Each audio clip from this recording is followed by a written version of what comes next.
We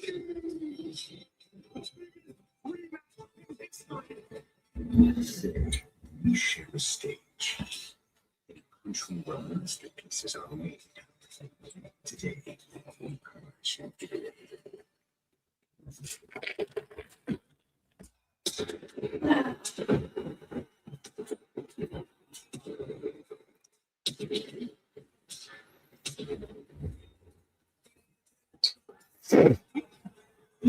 Hey everybody, happy Sunday, wherever morning, afternoon, depending on where you are.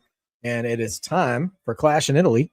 And well, we're not in Italy, but they are. And it sounds loud already. A PLE in an international time zone is a lot of fun for here at Marked by Wrestling because one, you kind of get to get your broadcasting out in the early part of the day. And then also, you're bound to get a good responsive crowd.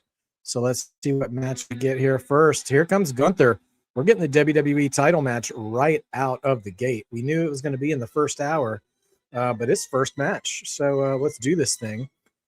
Quick hello to everybody who's already left a comment. Zach Minger, World Parrot Day? I didn't know parrots demanded their own day. Italy is loud for Gunther.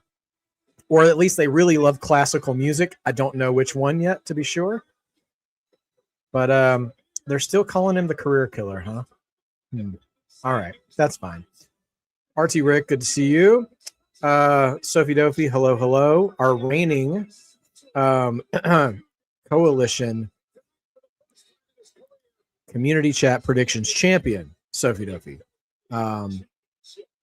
Title is on the line today. As our predictions make our way through the show, we'll see if we have a new champion or not. Last name, middle name, time to get wrestling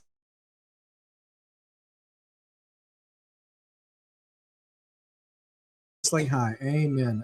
And you as well. Shamanica, hello, hello. Hey, last name, good to see you as well. My Sunday is great. I got my internet buffering is what I've got. Hold on for a second. But I got my church fill last night. We were a little efficient in the Marked by Wrestling household. We went to church last night, so we're here for Clash in Italy this morning. Did I see the mask versus match? So last name, great question. I am 2/3 of the way through watching that match right now.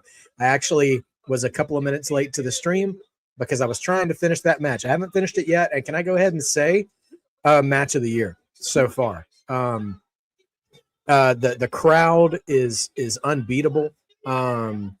The story and the mask versus match is so refreshingly simple in a way, and the crowd just absolutely ate it up. And to use a tired phrase from the past 1 to 2 years, I would not have had it on my bingo card, as it were, that you could tell me that Kaiser and Gable both posing as luchadors would have one of the hottest matches and feuds in wrestling, period. But I'll tell you what, man, I'm not done with the match yet, but man, it is it's super well booked. The crowd is eating it all up, which is what really matters in the end, is how does it play to the crowd that it is marketed towards. And when you have, and here comes Cody, helmet and all, when you have however many thousands of people in Monterrey, Mexico, chanting Esta Lucha, which my Spanish is needs improvement, but I'm pretty sure is chanting "This is Lucha." When you have the Mexican crowd saying "This is Mexican wrestling," anybody who wants to criticize two white wrestlers pretending to be luchadors as somehow appropriating their product or whatever, you just sound stupid. So like sometimes you got to let the crowd tell you what they love. I mean, and not sometimes, I mean, almost always when it comes to wrestling, right? So anyway, this is going to be an interesting match because the crowd is hot for Cody and Gunther. I wonder if we'll have a clear face heel dynamic in this match, or if Italy, much like France a couple of years ago, is just going to be excited to have top tier wrestling in their house. But right now it's a hot crowd and you love it. Okay. Already missing some comments because I'm running my mouth. I could be a 3-time predictions champ. Maybe, Sophie Dovey, this is going to be a tight predictions contest for myself and the coalition A&B combos, because all of our potential victories hinge on a specific match. My victory hinges on Rhea and Jade. I'm the only one who picked Rhea to retain. And then let's see, Becky, she picked, well, it's really me and AJ. Because Becky is the defending predictions champion right now. AJ picked Brock to beat Oba. So he's going to need that one.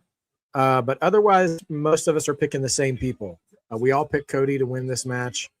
But yeah, so basically Becky did not pick a winner of any match that one of the two of us didn't also pick. So she's probably got the safest pathway towards retaining, I'm guessing. But we'll see what happens because tie goes to the champion. Alicia Taylor. Italy is loud. Let's go.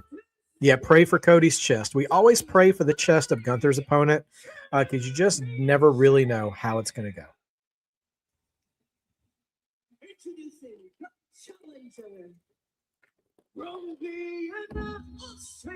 Sophie Duffy.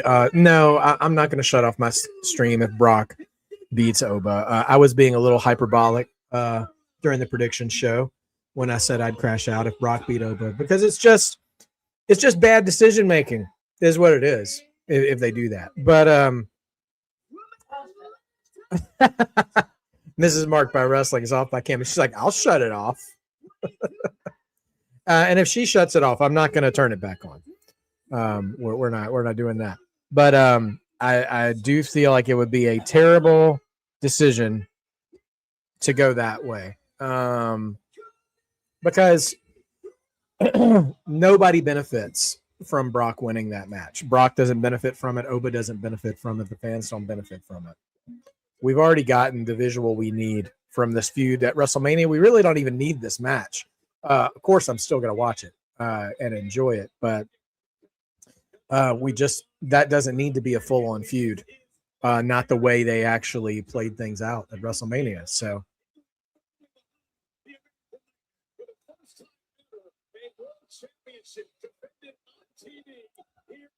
Loud Cody Rhodes. Last name, look at you, multi-streaming for me and A&B combos. That's actually super nice. We're both appreciative of your attention. All right. Crowd's loud, so I mean that is going to do wonders for the show quality alone.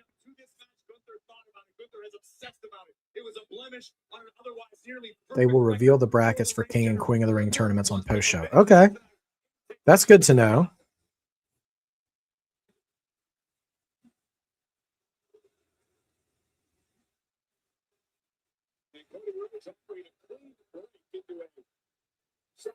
They even popped for Cody's cartwheel.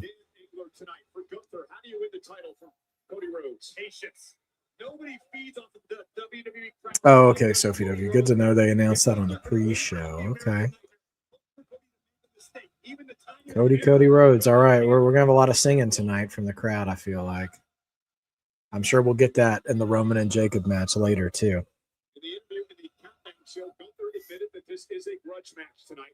Not only the win by Cody at Crown Jewel, but the fact that Sophie, you know what? I actually will. I will be surprised if Oba's not in the tournament.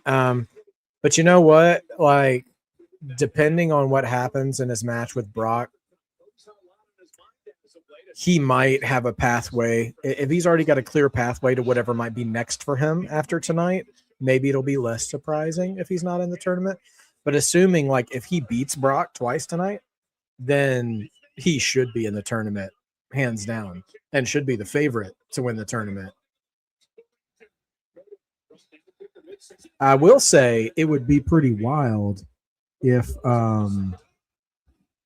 Brock were to win tonight and then both of them met in the finals. of the King of the Ring tournament in Saudi Arabia for match 3. That would be kind of interesting. It's still not what I want, but yeah.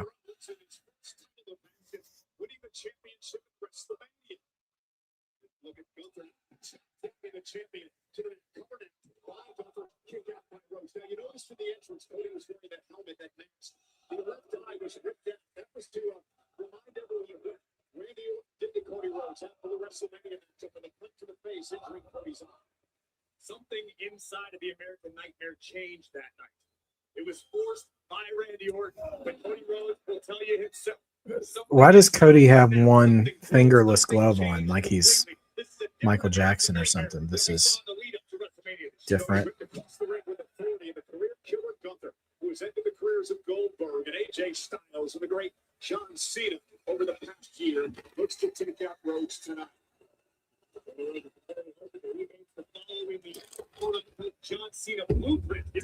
I heard about that last name. Ray Phoenix won, was it the Cruiserweight title in AAA? Oh, Gunther going for that sleeper, and the crowd woke up for that move too. About NXT taking shots at all the people like me who don't watch NXT every week. Oh no, that wasn't a shot at people not watching it. I mean, it's just it says the best show you're not watching, like it, which is true. Like, NXT is the least watched WWE show, at least. I mean, I think more people watch NXT than watch like Dynamite, but I'm not really comparing AEW.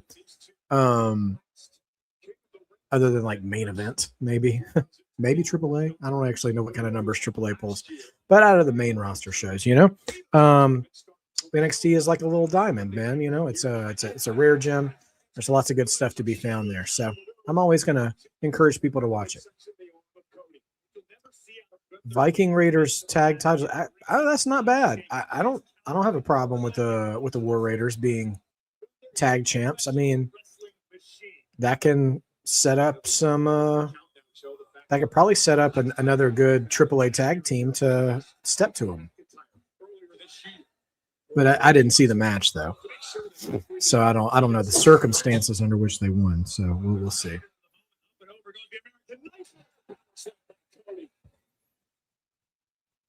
Sophie, I would agree that Impact is a bit of a stepchild. I wouldn't call NXT a stepchild because the design for NXT has always been to feed up into the main roster. But Impact is definitely one of those places where people get cut from WWE and then they go over there and they kind of get leftovers from people who either creative ran out of stuff for, or they just couldn't break through that top echelon in WWE. And a lot of people thrive at Impact at that level. So I wouldn't necessarily deny that they're a bit of a stepchild to the main roster. Impact is, but I wouldn't say that from NXT because NXT was always NXT's always been sort of the feeder system for the main roster. 666 days, a record as the Intercontinental Champion over 800 days as the NXT UK Champion. Yeah. Yeah, NXT is definitely the firstborn. A little spoiled firstborn from time to time. Oh, Gunther coming up now. Big power bomb.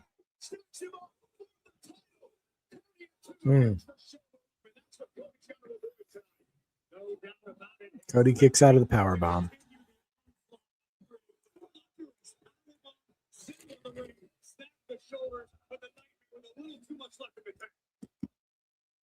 Over 12,000 tonight, sold out. Yeah, AAA is like a cousin. I actually I don't disagree with that. Disaster kick.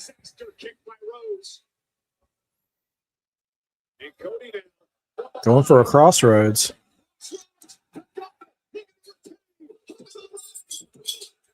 Only two.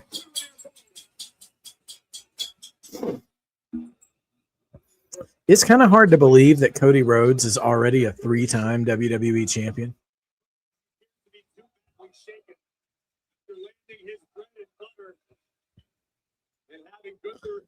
Yeah, Sophie, I hear people say that sometimes about about Undertaker, the way same people say it about Shawn Michaels with NXT. And I don't think Shawn Michaels or Undertaker moving to the main roster for creative would be a good idea. I think one of the reasons they're both so good and what they do is they only have 1 to 2 hours of TV they have to worry about every week. They don't have to actually book such a wide gamut of programming. Yeah, you're absolutely right, Sophie Dophie. People are going to complain no matter who's in charge of creative on the main roster.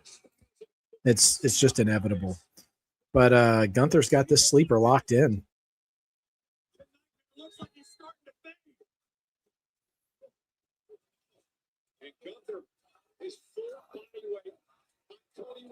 Here's a question, though. If Cody loses the title here, do you think he goes into the King of the Ring tournament?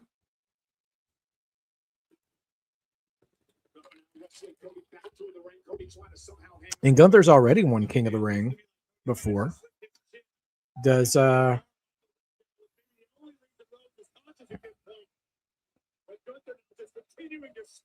he go back if he doesn't win?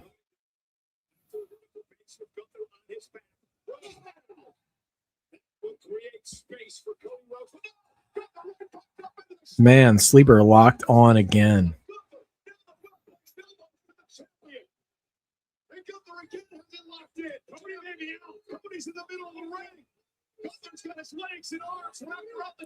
Yeah, Gunther. I forgot Gunther and Cody, both King of the Ring winners.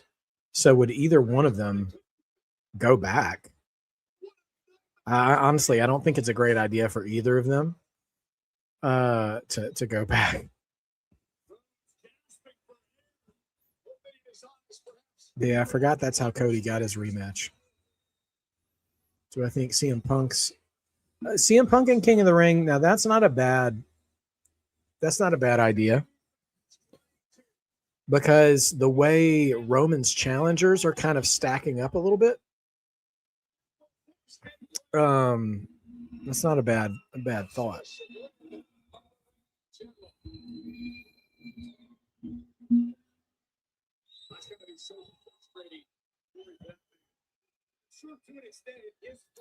I can't remember. Oh yeah, Seth. Seth could be King of the Ring. I wouldn't be as excited for Seth to get a title shot, but him to get that accolade, maybe not a terrible thing.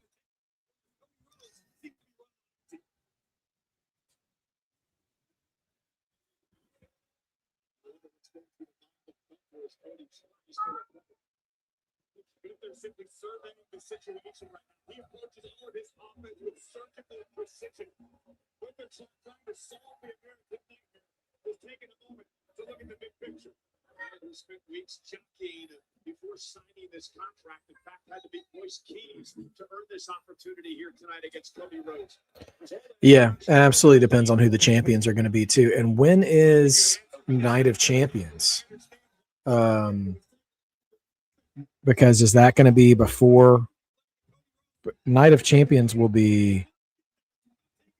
That's Night of Champions is going to be when the final is going to be, right? Because SummerSlam is the title shot. Hey, Lynette. I predicted Cody to retain. I wouldn't be mad if Gunther won, because I feel like Gunther's going to be champion one of these days. I don't feel like this is going to be it, though. Oh, Cody reverses to his own sleeper. This crowd, man, they are awake. I wish Cody would stop doing the Cody cutter. Javon does it so much better. Man, stiff clothesline by Cody. End of June. Got it. I don't think NXT should be in King of the Ring. I don't think that's a good idea. There's way too much talent on the main roster than to dig into NXT. Wow. Well, Crossroads, Cody retains.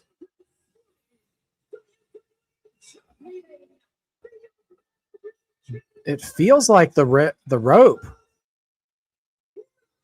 All right, Gunther is touching the rope, slapping the rope, trying to say his He touched the rope. I thought I saw the rope shake during the pinfall. Huh. Are we going to give a little bit of crowd starting to boo? Huh. Let's see if let's look at the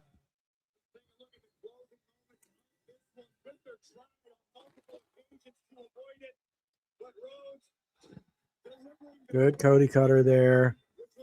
Then Crossroads.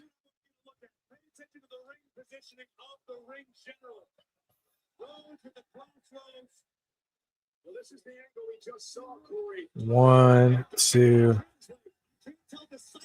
Wow, you cannot actually see from that camera angle, which is surprisingly well. Okay, well, we'll see here. His foot's under the rope. Okay, his foot was under the bottom rope. But the ref's decision will stand.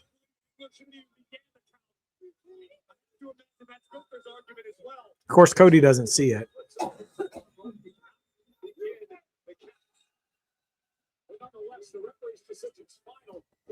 All right, so Gunther has something to complain about. So there's that.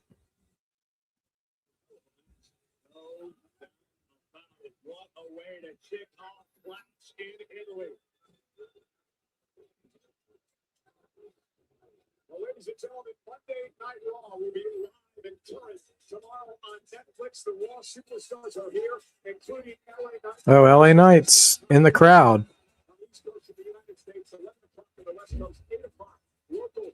Also here tonight, Montez. Oh, Tez. But not Dawkins?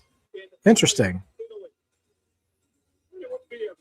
Oh, live in Judgment Day. Enjoying the scenery here tonight. But coming up next on ESPN and Netflix, it is okay, Rhea and Jade are going to be match number 2. Jade Cargill, a WrestleMania rematch live next. And it's time for an ad, probably. It's terrifying what happens when car warranties expire.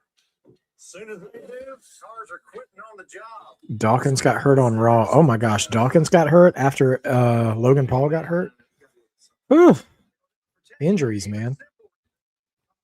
Or don't get Cargill and maybe get your car an exorcism instead. Someone should help her. CarShield, protection when it counts.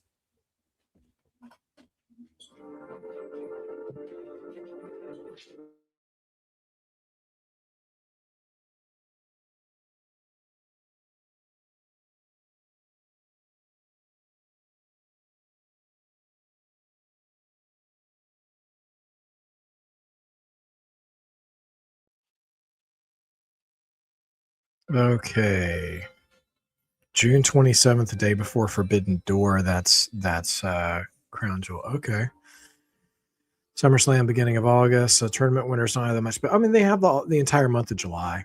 I mean, honestly, that'll be enough to build a title match that was achieved as a result of winning a tournament. You know, that I wouldn't say that's necessarily enough time to build multiple title feuds, but if what you're doing is saying this person gets a title match because they won a tournament, then 4 weeks is enough time. Should be all right. LA Knight and Trick Williams are the only ones that put their hat in the ring for the tournament. Okay. I think LA Knight and Trick Williams would be a just fine couple of entrants into the King of the Ring tournament. I think they would work out just fine, really. Like, that's the caliber of star you want in the tournament, you know? So, you know, maybe you throw Mello in there too. I wonder if you put a returning Bronson Reed in there. Seth Rollins, maybe. Will you put Gunther back in there again? I don't know. That kind of stuff. Hey, Nico. Good to see you. Lockwood, you felt like that was deflating. Ending didn't set the right. Yeah, the thing is, Chad Gable. Ooh, Chad. That would be a good way to capitalize on the unmasking, is to put Chad Gable in the King of the Ring tournament, but only if you're actually going to do something with him. Like if you're just going to put him in there and have him lose in the first round, I wouldn't bother. I seriously wouldn't bother. I would put if Dawkins is injured, I'd put Montez Ford in King of the Ring and let him at least get into the second round. I would have him win his first match for sure, and go from there. You know, the ending to that first match, I could see how some people might feel a little flat about that. Cody wins, and Gunther is kind of screwed, but Cody doesn't know that Gunther is screwed. And it plays into the whole the ref's decision is final kind of thing. So, you know, and also with that being the opening match of the show, like if that had been the main event, I feel like it would have been even worse. But that's starting the show, kind of getting people talking. Gunther and Cody aren't really done. And we even said this on the prediction show that, you know, we all felt confident that Gunther would be champion one day, but the build towards this particular title shot for him feels a little like something's missing. Like that sort of unmistakable air of him just of you just knowing that he's kind of unbeatable. And he comes in almost like a favorite, not like an underdog. It's kind of, I don't know, it's kind of missing for me, at least for me, in this build.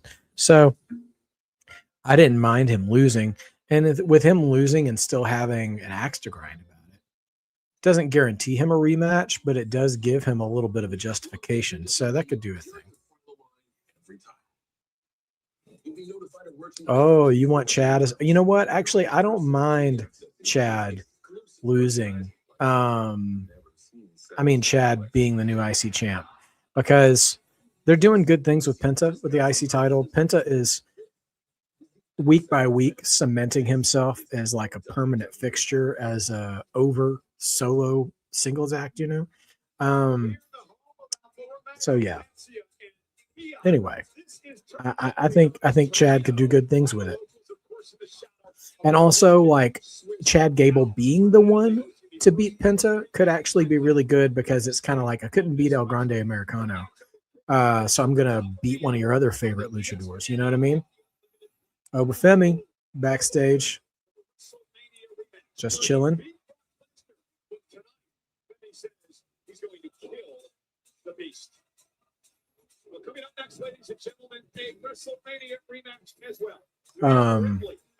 So I think that was quick for Gunther. Well, you know what? I think we are a little conditioned to having longer Gunther matches. So yeah, it was a little quick. But that being said, it makes sense for it to be a little quick since it ended under suspicious circumstances. Like if you can make the argument, if the ref had been on top of his game, then that match would still be going right now.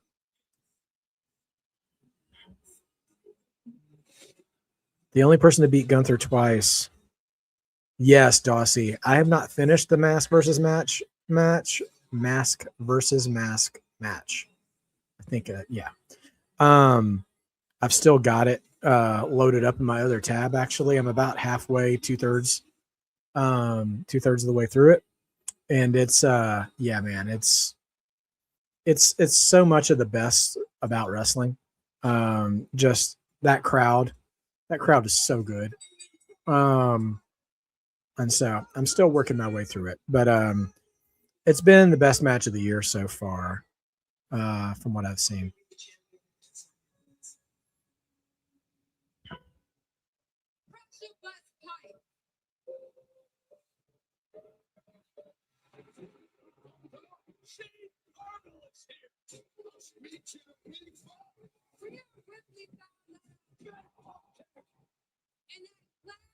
In Italy, I was champion. AAA is like the next version of NXT. Yeah, well, NXT doesn't air on Saturday nights. I have other things to do. Timing is absolutely of the essence with the stuff I can watch when it's live. That's pretty much where I land on that.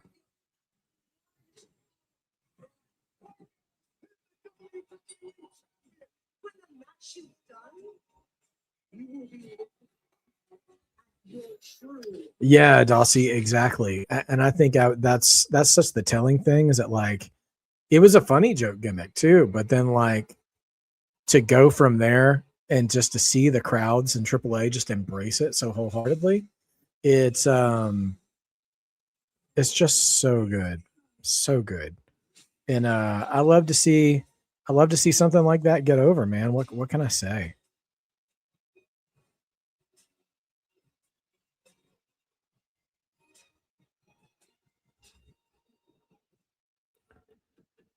I don't think at least in AAA that the Kaiser version of El Grande is going to ever be a joke. Once that man started speaking Spanish and once he fell in love with that lady, I think all jokes went out the window. He is sincere as all get out about that gimmick. Now Gable, I mean, now that he's unmasked, who knows what his side of things will look like going forward, but yeah. And also him, I don't know. Honestly, I'm not so sure how much El Grande we need to see on Raw. Like maybe just leave him in AAA and let him be the centerpiece of that promotion. Honestly, I think El Grande should beat Dom Mysterio for the mega title at this point. I don't know why not, because Dom's not even defending that. And yeah.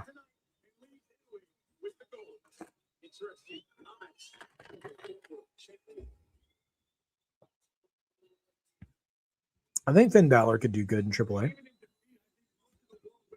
I assume the Creeds won't be under masks if Gable isn't. But I don't know.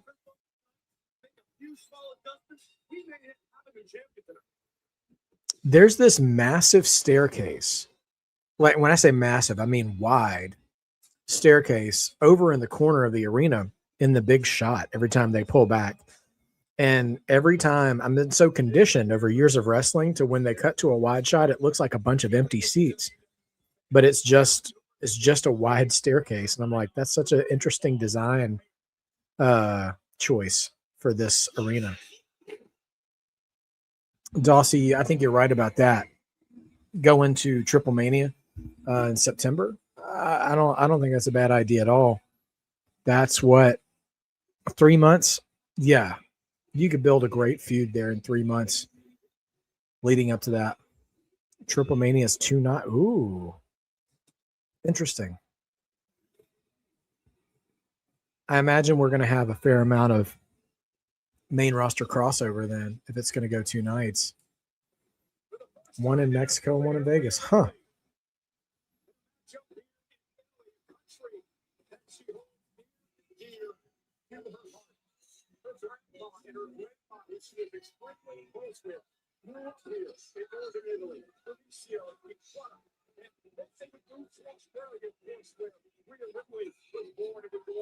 To start her wrestling career. Rhea is very emotional for her to be a part of this here tonight. Well, it served Rhea well to keep those emotions intact unless she chooses to channel them toward her opponent, Cargill. Yes, we've seen history has proven Rhea Ripley is almost impossible to match again, but the stakes are as high as they are tonight. But Cargill is waiting. Wow, it sounds like the Italian crowd has learned the English lyrics to Rhea Ripley's theme music. I don't think I've ever heard Rhea get the sing-along treatment. Interesting. Okay, so it's 2 nights, a Friday and a Sunday. So they're not back-to-back nights. What are the chances do you think certain talent could pull double duty then? Hello to A and B Combos popping in to say what's up to everyone in the chat and let's go Jade. Yeah, I know what you're doing because I'm the only one who picked Rhea for this match. No, RT Rick, she's Australian. She's not Italian, so it's just a passionate crowd. She's just really over. The following contest is scheduled for one fall. And here's one. The WWE Women's Championship. Introducing first the challenger from Vero Beach. Jade. Oh, I picked Jade first, but then by the end of the show, I changed my prediction to Rhea because I wanted a chance to actually win the predictions title outright. And this match was, for me, the one that felt the most like it could go either way, that I felt comfortable changing. I think Rhea set the division right for a new champ, but I see Rhea retaining. Yeah, Shimonica, I can see that.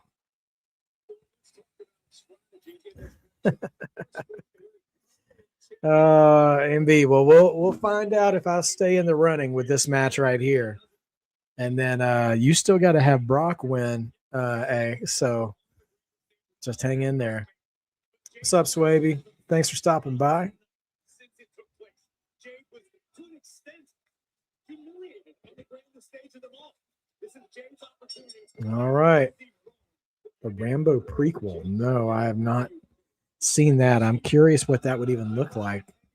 Rambo, much like the Rocky series, the first movie, big departure from what the later movies ended up being.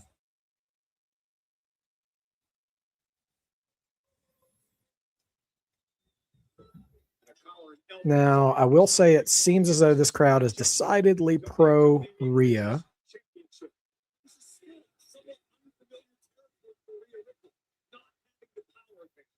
Rhea has always had the strength advantage, usually the size advantage over most of her opponents. That's not the case with the bigger, stronger Jade Cargill.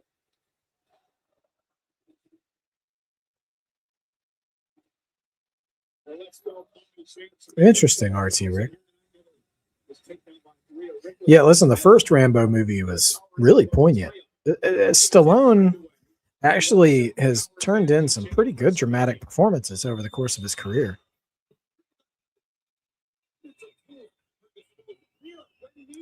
Yeah, I agree, last name. That AAA crowd last night was special. You know it's big when you can see the camera shaking because the crowd is so loud. That's rarefied air.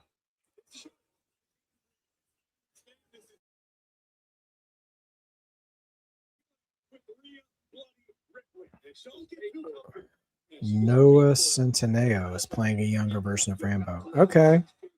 Interesting, Dawsey.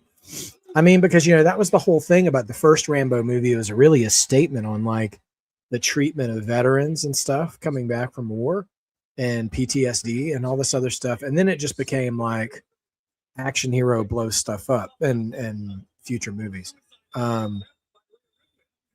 Yeah, pretty interesting stuff. Where, like, the first Rocky was also just a character story. Oh, what a knee by Jade.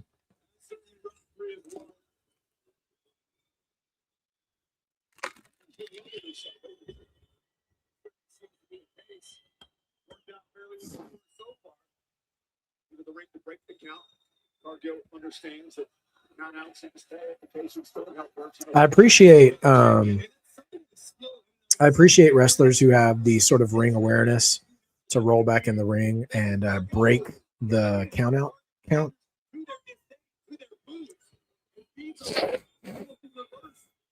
Jade just feeding into the booze right now.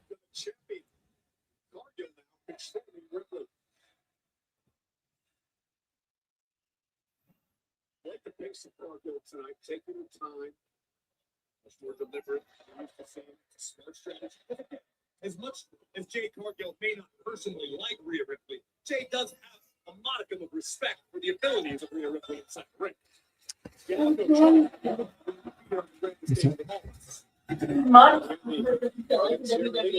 Do I think this match will be better than their Mania match? Maybe, Shamaka. It depends on how much time they get. It looks like they're taking their time more, you know? I think so, though. Again, to your point, it's not often that we see Ripley handled like Sophie, I don't see a ton of main roster crossover. I when I said pulling double duty earlier, I was thinking about sort of the mainstay AAA talent. Like, do you think El Grande would wrestle on both shows? Or, I mean, maybe like Dom, since he's the mega champion. Or, you know, the War Raiders, who are now the War Raiders because they're the tag champions, you know, or Ray Phoenix, you know, when maybe those kind of main roster talents for sure that are already putting in work at AAA. But I don't think I don't think you're going to have, I mean, maybe Penta, but I don't think you're going to have, like, you know, CM Punk show up or anything like that. You know, I mean, nothing in that way. Did some content creators that refuse to see that Jade Cargill improves because she has ring awareness now. Yeah, you know, Swaby, like a lot of content creators, they are just disingenuous. I think, I mean, I'm not naming any names or anything like, but there's a lot of people who just will take certain opinions because it will get them more engagement, and like it leaves you questioning, like, do you even really believe what you're saying or not? But I've noticed a lot of accounts just like to ride the wave of whatever gets people to talk, whether it's an earnest opinion or not. And I just try to have an earnest opinion about what I'm watching that is, you know, based in wanting things to be good and positive.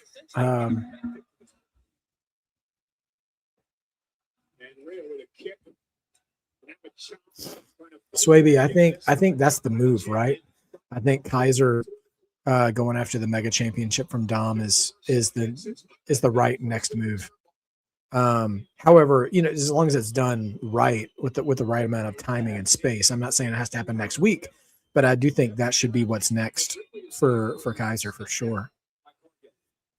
Decisively as well. Now another suplex delivered, flips into the cover. Fall again, and a kick out at 2 to the champion. And again, perhaps an example of where Jade Cargill is making mistakes. She didn't put the leg. I'm curious what the translation is for a lot of these Italian chants in this match.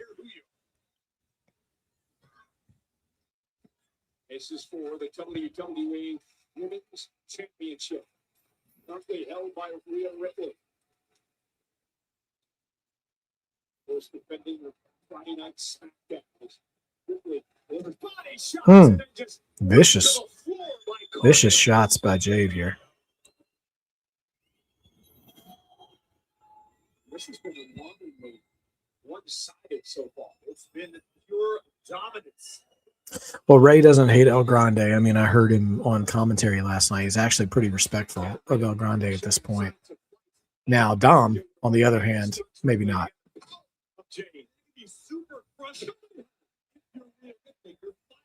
The best shots you can muster, and they're getting little to no effect on the challenge of Jade Cargill. Cargill missed with the attempted elbow, and that may be a mistake because Cargill went shoulder first to the post, and now the champion has an opportunity to rally. All right, Rhea on the offensive now. Those clotheslines. Jade right to the chin. Slams Jade face first. Ooh, basement drop kick.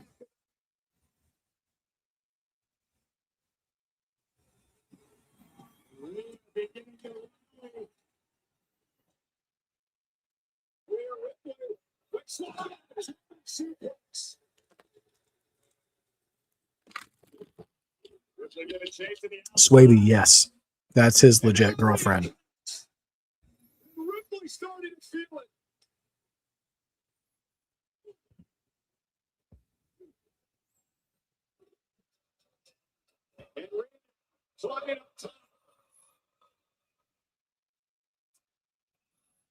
Oh, big drop kick off the top from Rhea.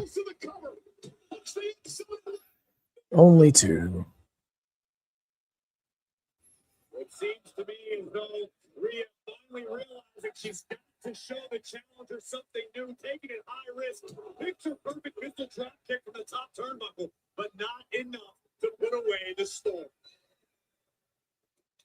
Now it's Rhea who can become frustrated. You saw her once again favoring the lower back.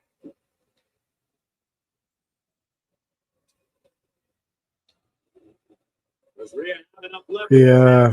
Ooh, she's muscled her up. Razor's it? No. And reversal into a backdrop. Ooh. Man, what a enziguri off the ground.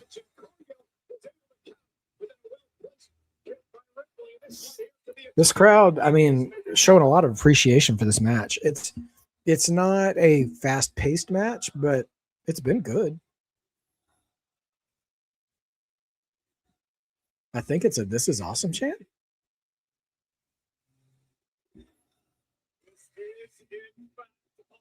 Okay, well, Corey Graves validates it. That was a "This is awesome" chant for these ladies.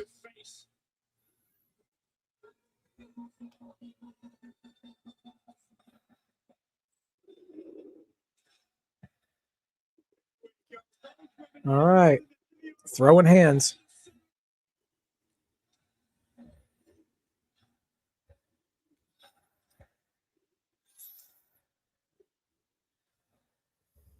Pump kick misses.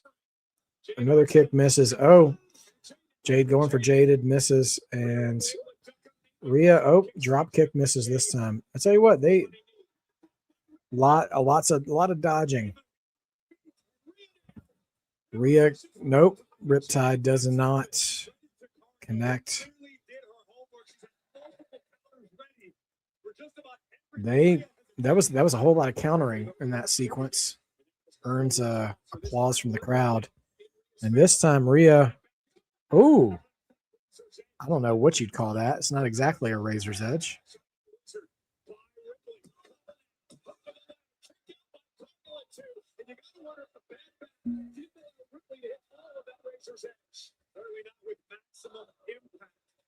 Which may be the only reason Cargill is still in this matchup. Rhea Ripley feeling the effects of this battle, the physical exhaustion on the face of Ripley and Cargill for the WWE Women's Championship.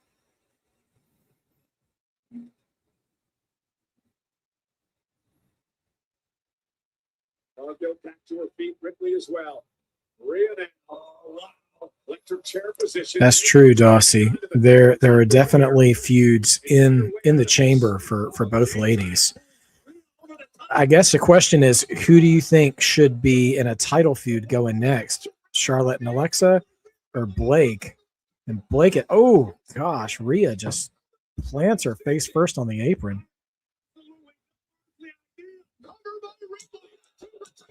Seems a little early for Blake Monroe to be in a title feud. And then also Alexa and Charlotte. I mean, I don't know. I think they would have feuded with each other before either one of them went after a title, but I don't know.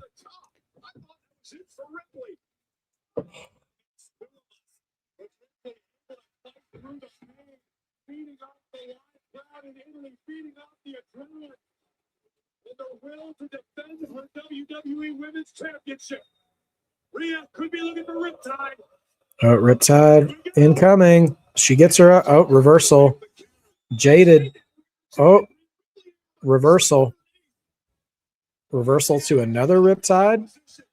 Oh, wow. Cargill with a clean DDT counter to that Riptide.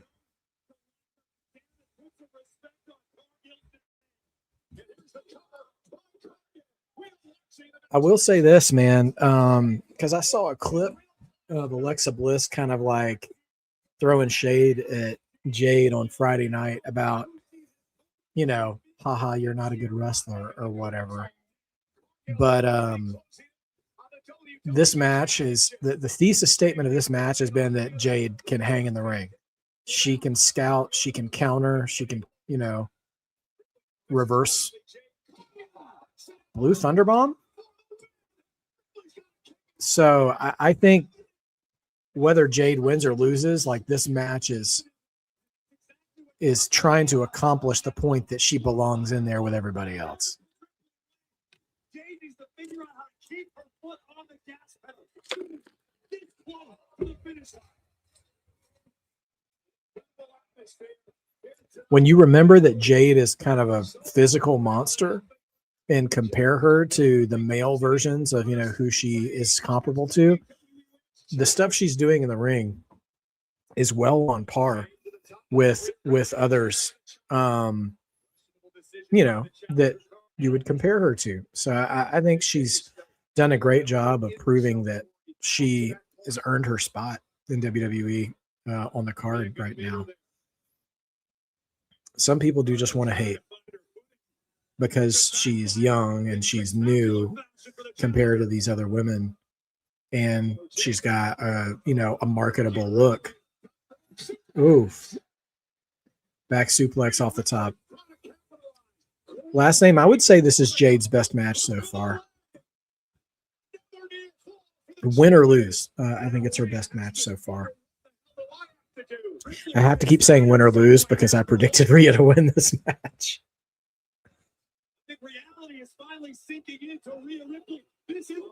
Oh, B-Fab and Meechin on their way. All right, this was a bonus question. Are they going to interfere? Pump kick. Now going for Jaded. Oh, reversal.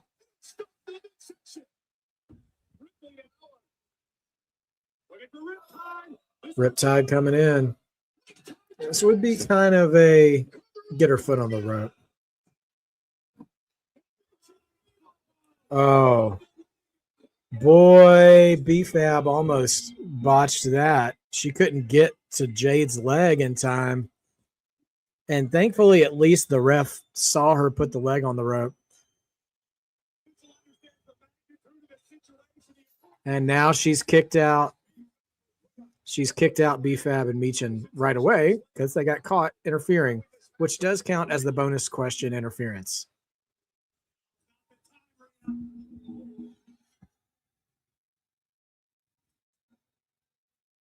Oh, it's Charlotte.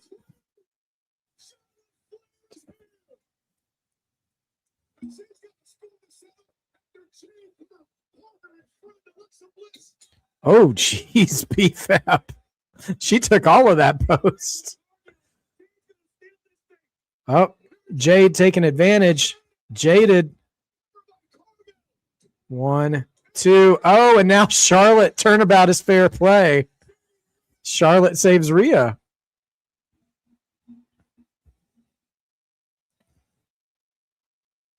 Don't look now, but I think this has been better than the Gunther and Cody match.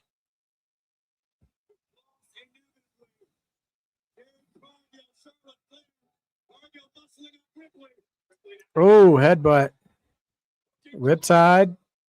Coming. Let's go. Hey, I know you're in the chat, buddy. It's okay. Not everybody can win everything. But Rhea can win this match. Like somebody predicted. Somebody being moi. Or whatever Italian is for me. So I'm currently in the lead at 2-0 in predictions.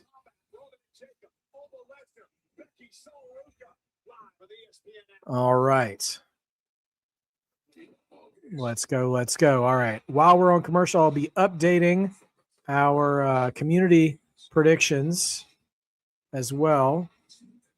Rhea Ripley retains. Forgive the cattail that's in the camera shot. Can't really tell him what to do. And yes, there was Meechin and B-Fab interference. All right.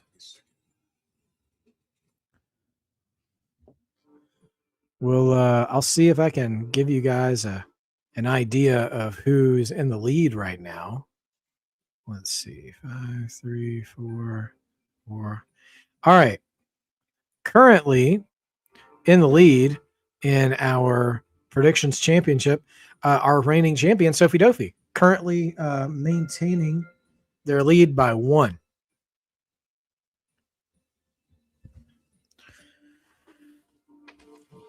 Well, Dossie, I mean, that's a good question. I don't know because Blake Monroe definitely has a lot of star power. I think she's got a lot of upside, right? But debuting her for the title, that feels very like 2005, 2006, like Mickey James kind of stuff. Like I feel like Blake should at least have like one feud with someone to like get over on, because like if they're going to bring her in right away,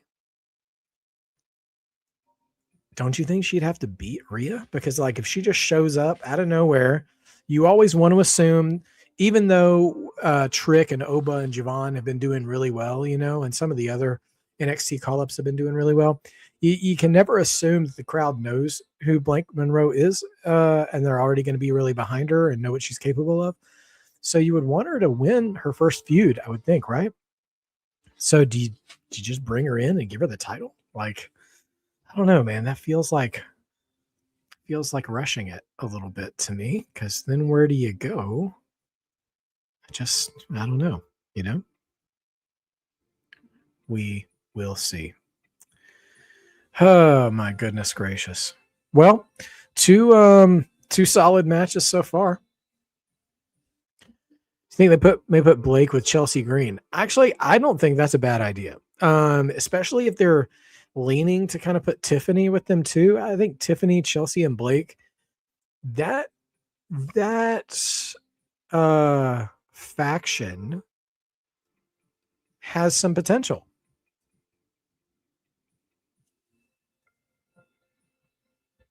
So we'll see. We'll see what happens. Yeah. All righty. We are live. We're live, pal. Okay. So yeah. So far, Cody Rhodes retains the WWE title over Gunther, although there's a little bit of shenanigans involved.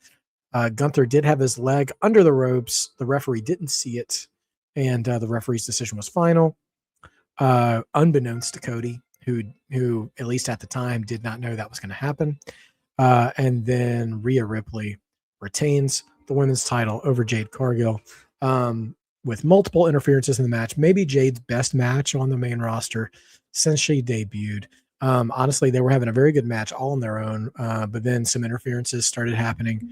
None of the interferers, of course, got super physically involved with Rhea or Jade, other than putting each woman's like foot on the rope to save them from a pinfall. But yeah, BFAB and Michin get involved to save Jade. Then Charlotte shows up to save Rhea, and then Rhea takes advantage of an opportunity and gets the pinfall over Jade, retaining the title. Is Chelsea a babyface? I don't think so, right? Actually, I don't know what Tiffany is. Because I would say Tiffany was a babyface, but I don't know. It's really hard to keep track of what the face heel alignments are in the women's division, kind of, because it's almost like just everybody kind of hates each other. I mean, to a degree, other than these alliances.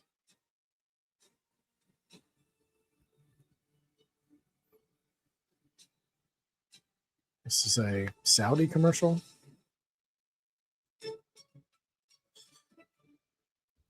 Yeah, Swaby, I would say Sammy's a heel for sure.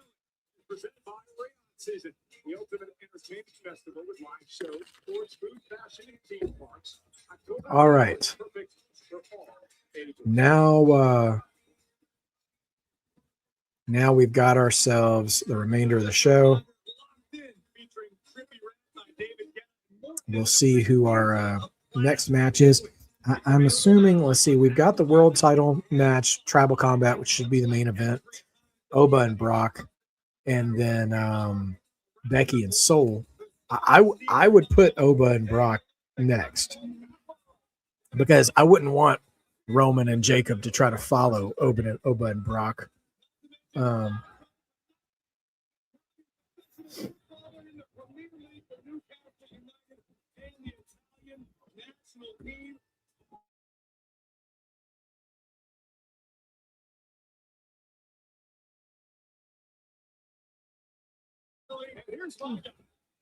All right. A lot of Italian celebrities in the crowd that I have no idea who they are, but they're popular with their home crowd. So good for them. Is also a movie star because a couple of decades ago, Corey Graves started a film called Kingdom of Gladiators, which was filmed just a few miles up the road here. He is a Bollywood movie star. We love you. Factually accurate. I was hoping you wouldn't bring that up. Thank you. You catch it on YouTube. Well, ladies and gentlemen, Corey legitimately shot an Italian film, I guess, a Bollywood film in Italy. Cole just ragged him about on camera. You see Corey cracking up for real on camera. It's kind of endearing. How long do I think the match between Brock and Oba goes? I mean, sub 10, right? Less than 10 minutes. And that appears what we're going to be getting next is Brock and Oba. Let's do this. At the showcase of the immortals, heavens open. The earth shook. The impossible became prophecy.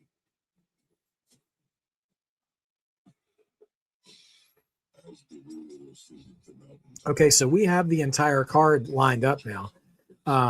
Cody Gunther was first. Rhea Jade was second. Oba Brock was third. Sol and Becky will be fourth, and then Roman and Jacob are going to finish the show, of course, as most of us probably expected. So that being said, let's take a look at updated totals to let you guys know who's in the lead. And our reigning champion, Sophie Dophie, is still in the lead by 1. But who is it? Last name, middle name is just 1 point behind. So we'll see. We'll see what happens. His rule nearly absolute, but all were deceived. Titans do not fade quietly.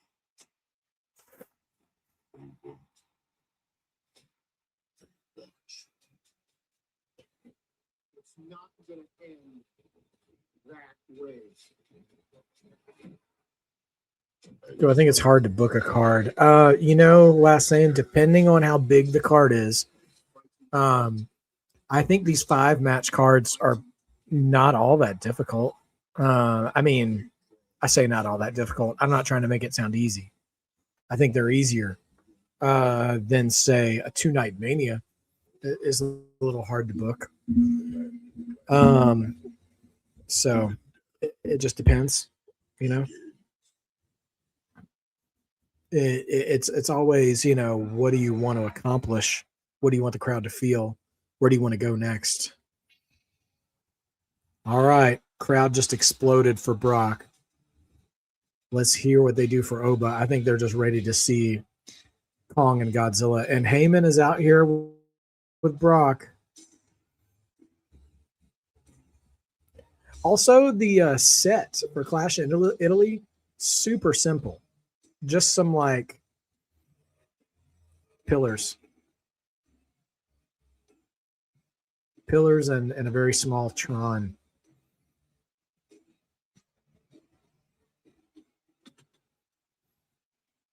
We are witnessing a very controversial match tonight because one man claims he's retired. That man is the scariest retired man on the planet today. The scariest retired man on the planet. We're not talking about any mere mortal man, Michael Cole. We are talking about the beast incarnate. The Italian crowd singing along with a lyricless Brock Lesnar theme song. Do or die for Brock Lesnar. Great time to bring back another beast. Ooh, RT. That could really stir the pot for sure. In Europe, Brock Lesnar admitted, Corey, that he was humbled. He suffered an ass whipping at the hands of Femi back at WrestleMania. Brock also promised to rule over the ruler tonight in Italy. Brock Lesnar said that I did not want to go out that way. I was caught out of the emotion of that night, but I left my boots in the ring. And he said, I can take an ass whooping. The question is, Femi, can you? It was February 11th, 1990, the night Mike Tyson was knocked out by James Gunther. And while Tyson would go on to fight again, he has played multiple times. That night, his career ended. Can Lesnar recover? All right, Oba. Another Tyson heavyweight. Let's look at the tale of the tape now between these two men in this WrestleMania rematch, one of the biggest rematches in WWE. Quite literally speaking, they reinforced the ring for this one. Femi 6'4". Man, when you look at the tail of the tape here, like they are pretty equal, although Oba is just slightly bigger.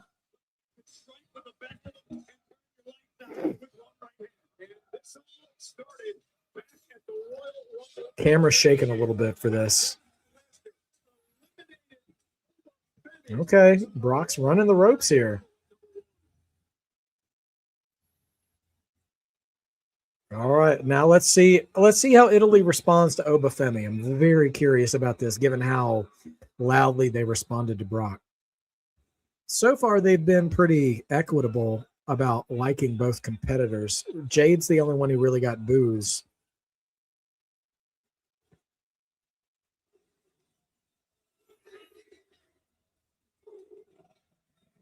The Oba chants are already starting, so I have a feeling they're gonna respond to him well.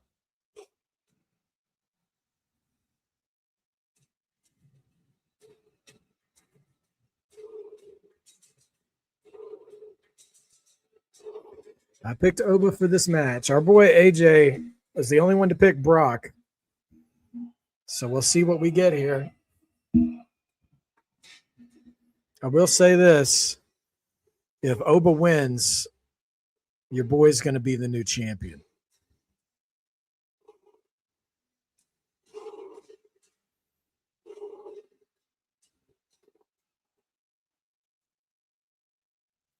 Yeah, Italy's here for Femi. All right, that makes me happier. Sometimes Europe can be a little suspect with their support of, well, let's not mince words, of black superstars. So that is not the case with Femi. So they're just ready to see two monsters fight, and I can't blame them because so am I. George, what's up, man? Doing great. Good to see you in the chat. You're just in time, man. Oba's making his entrance here.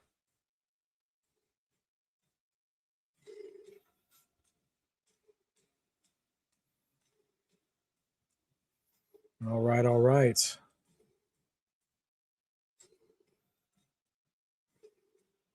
There's a lot of strutting going on in the crowd, too. The camera is shaking a bit for Oba's entrance, too.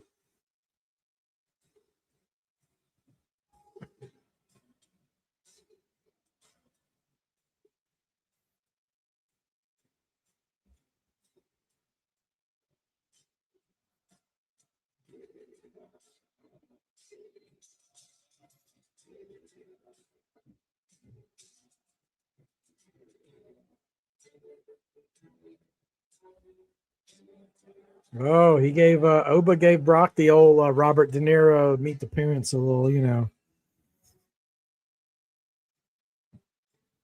But this time when he poses in the silhouette, his eyes are locked on Brock the whole time. He's like, nah, you ain't jumping me this time.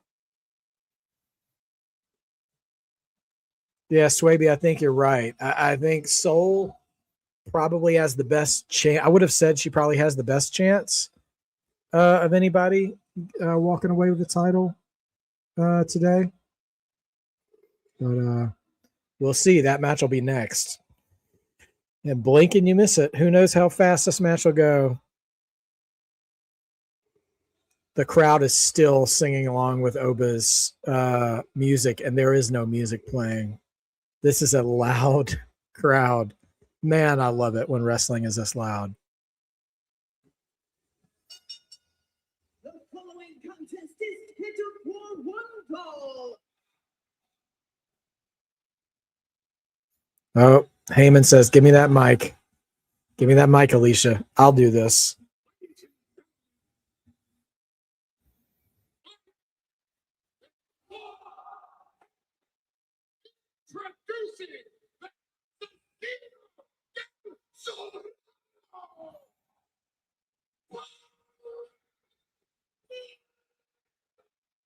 Hmm. And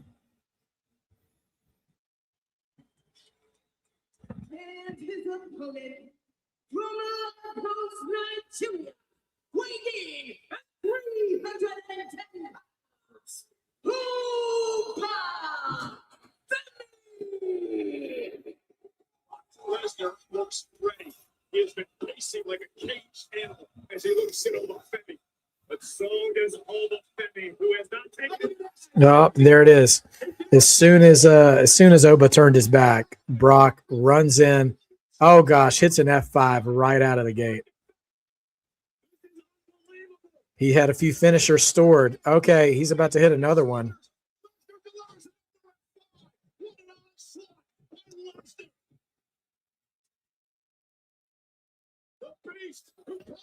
And now he's going for 3. Listen, either he's about to get Kofi'd or Oba is about to do something nobody else has ever done to Brock.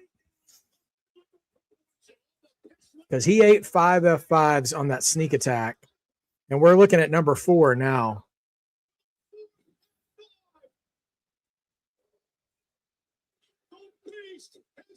Four. And nope. Femi kicks out of 4 F5s to start the match.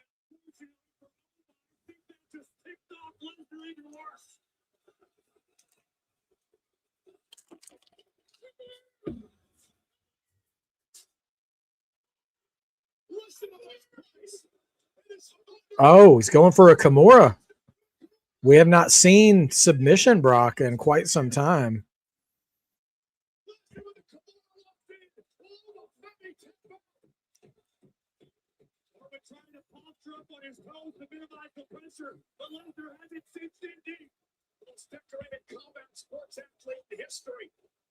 With a vaunted Kimura lock. And make no mistake, Lesnar will not hesitate to snap Femi's arm. Yeah, this guy's like Shawn Michaels about that. As Lesnar has it locked in on Femi. Oba Femi trying desperately to fight out of this. Needs to make it to a rope. But again, it's the pain too much for the ruler. All right. Oba sitting in that Kimura. Grimacing there right in the middle of the ring. Oba's about to stand up Brock. Brock looks confused. He's got Oba up. He's got Brock up and spine busters him. That's the only bit of offense Oba has done so far, and it's defensive in nature.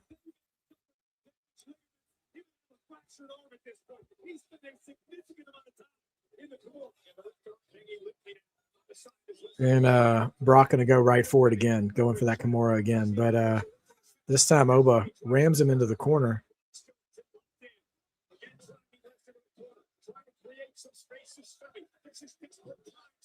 Oba just slamming Brock into the corner, trying to get out of that Kimura, and he does. He's going to go for a choke slam on Brock. Oh, nope. Reverse, a 5th F5 already. Hits it. Oh. Nope. Oba kicks out again. Oba is kicked out of 5 F5s. And Brock's looking impatient at this point.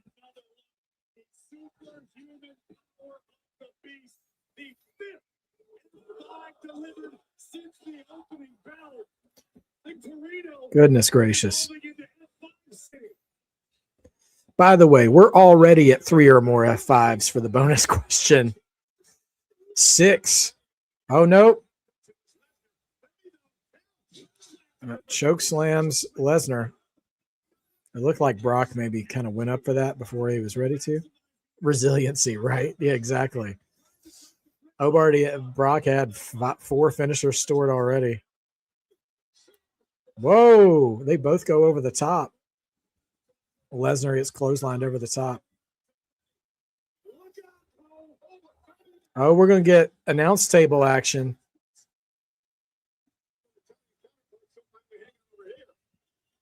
The Italian announce table is about to go bye-bye, I think. Oh. Oba thrown into the post. Yes, Dossie, 100%.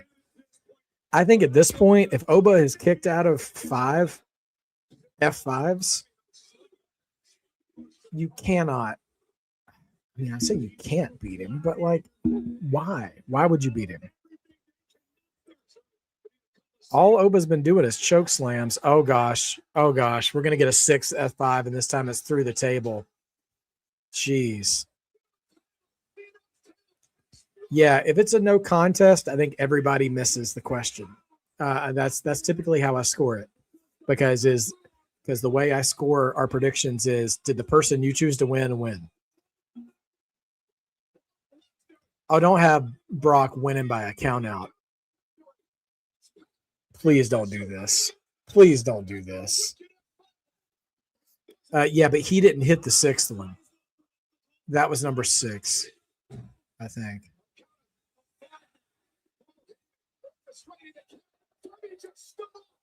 Oba just stood up like Michael Myers.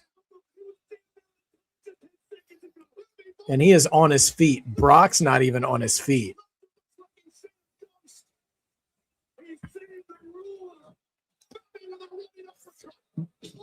Brock looks like early 90s WWF Superstars episode jobbers facing The Undertaker for the first time, who are like, what is this inhuman thing I'm facing? Fall from grace? Come on. Come on. Do the right thing. Oh, no, Brock. Oh, no, not another F5.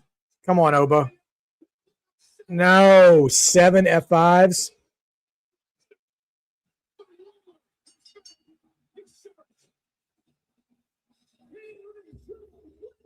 This was wrong.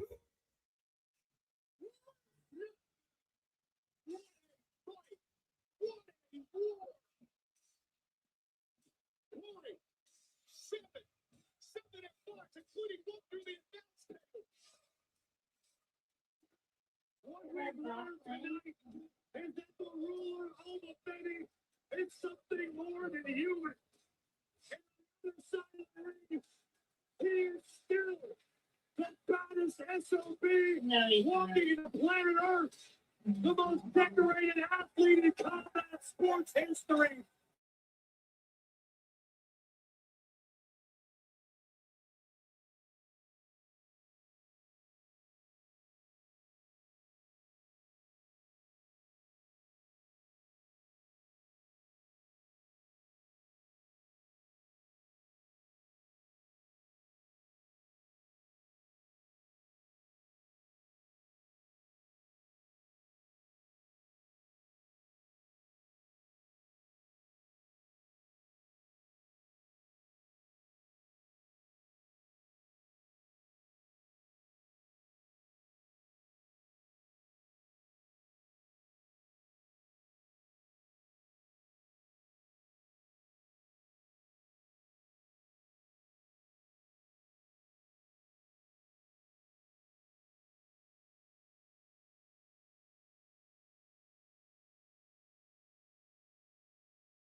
It was the wrong call. It was the wrong call. And I guess they're not done, but like, +1. You're done, bitch. 1 + 1. what does that mean? 1+1. Like, because if I'm Lesnar, like, why would you want?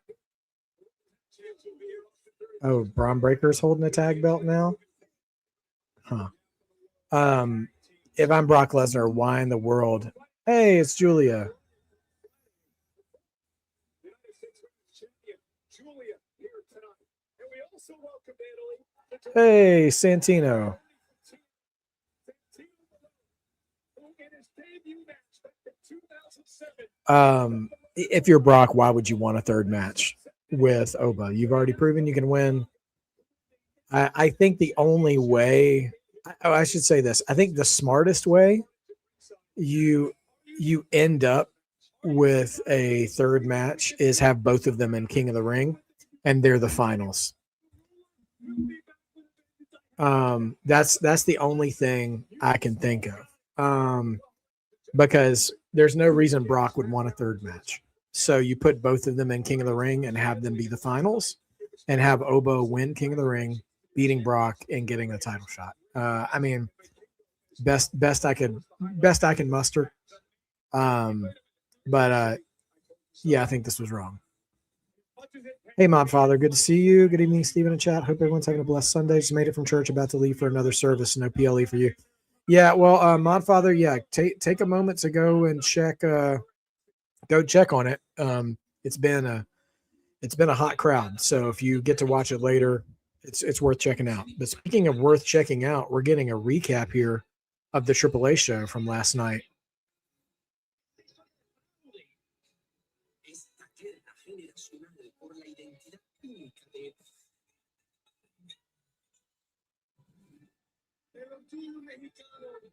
A proud Mexican is not the color of your skin. It's our culture, the most beautiful culture in the world.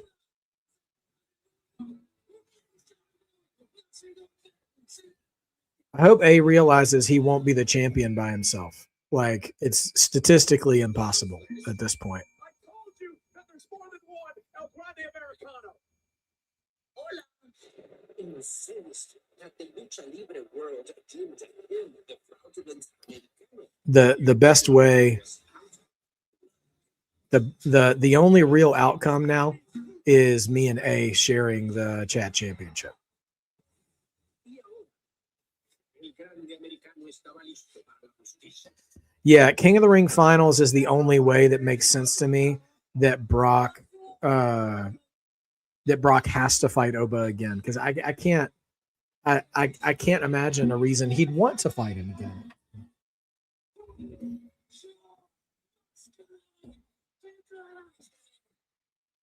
This has been Clash months in the making. The moment has finally arrived. There can only be one. Both lives are going to be changed forever. One for the better, one for the much worse. When you lose your mask, when you lose your identity, you lose everything. This is where you press love.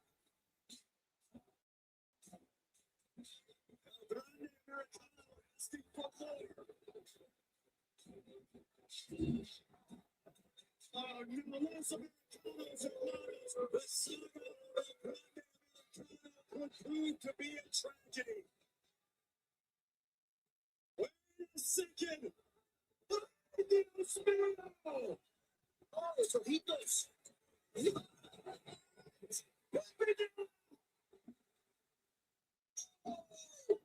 Yeah, Sophie Dophie, you're still in. You're after that match, you're still in the lead to retaining your title. Just lost everything. Understand this. I will always be the original El Grande Americano. Janet Gable. I'm looking you right in the eye and saying that from now on, you are the only El Grande Americano.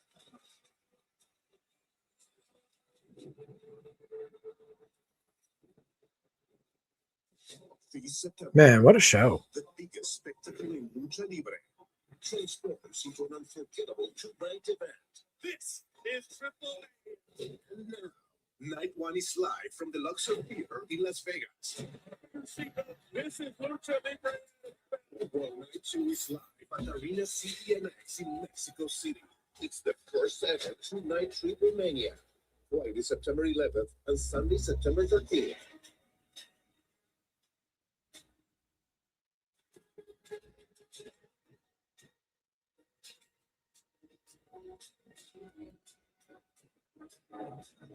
Ladies and gentlemen, on the left is the controversial Intercontinental Champion Becky Lynch, who promises to bring the woman on the right to the big time tonight. Becky Lynch and Ruca for the Intercontinental Championship. Hey, WWE fans, you're not going to want to miss the new scary movie coming out only in theaters this Friday. All lines will be crossed. Get your tickets now. The serial killer on the loose.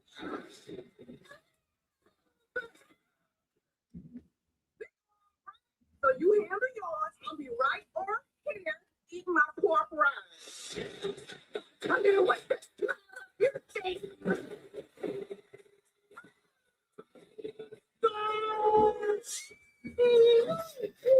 For you, John Wick.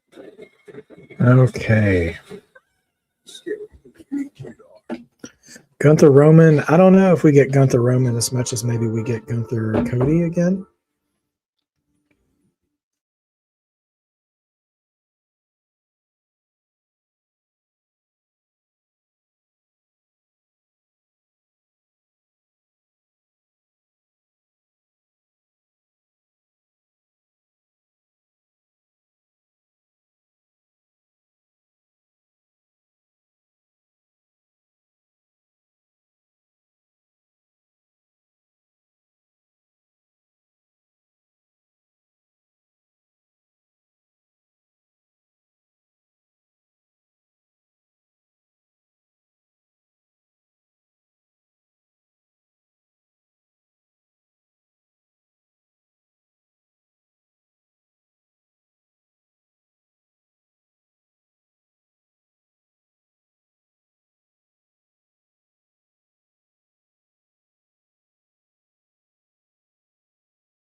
All right. Well, I suppose I should pop on over to A and B's chat real quick to lay down the law.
What's up, Anthony? Welcome to the chat. Good to see you. Thanks for stopping by. Yeah, so show continues. Sol and Becky here for the Intercontinental title. Will we see our first title change of the night? Because we haven't seen a title change yet tonight.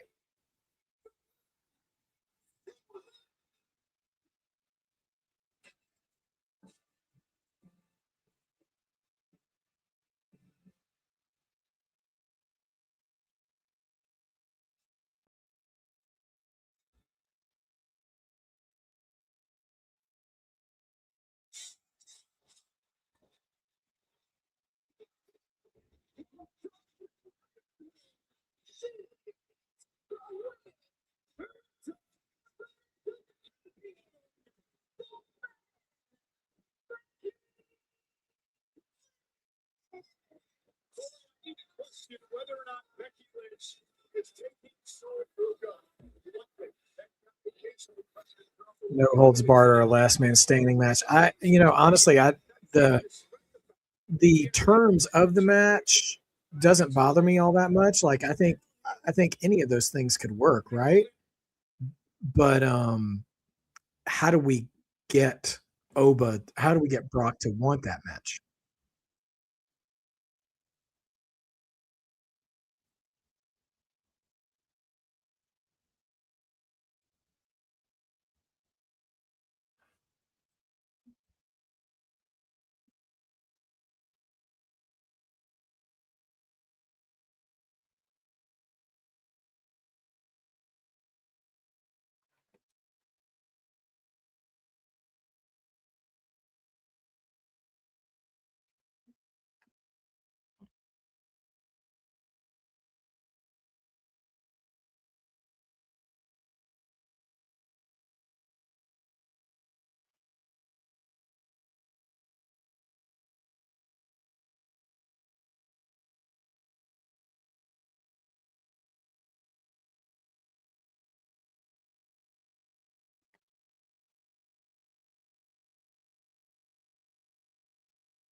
Okay. So we're back on it. I am listen, I'm a little affected. And it's not about the predictions. I just didn't care for Brock winning that match. But we're back. We're enjoying the show. And Jessica Carr, of course, she's the referee in this match. Let's see if Sol Ruca is more comfortable in this match. Sol Ruca is like slowly getting more and more Lita looking in her gear.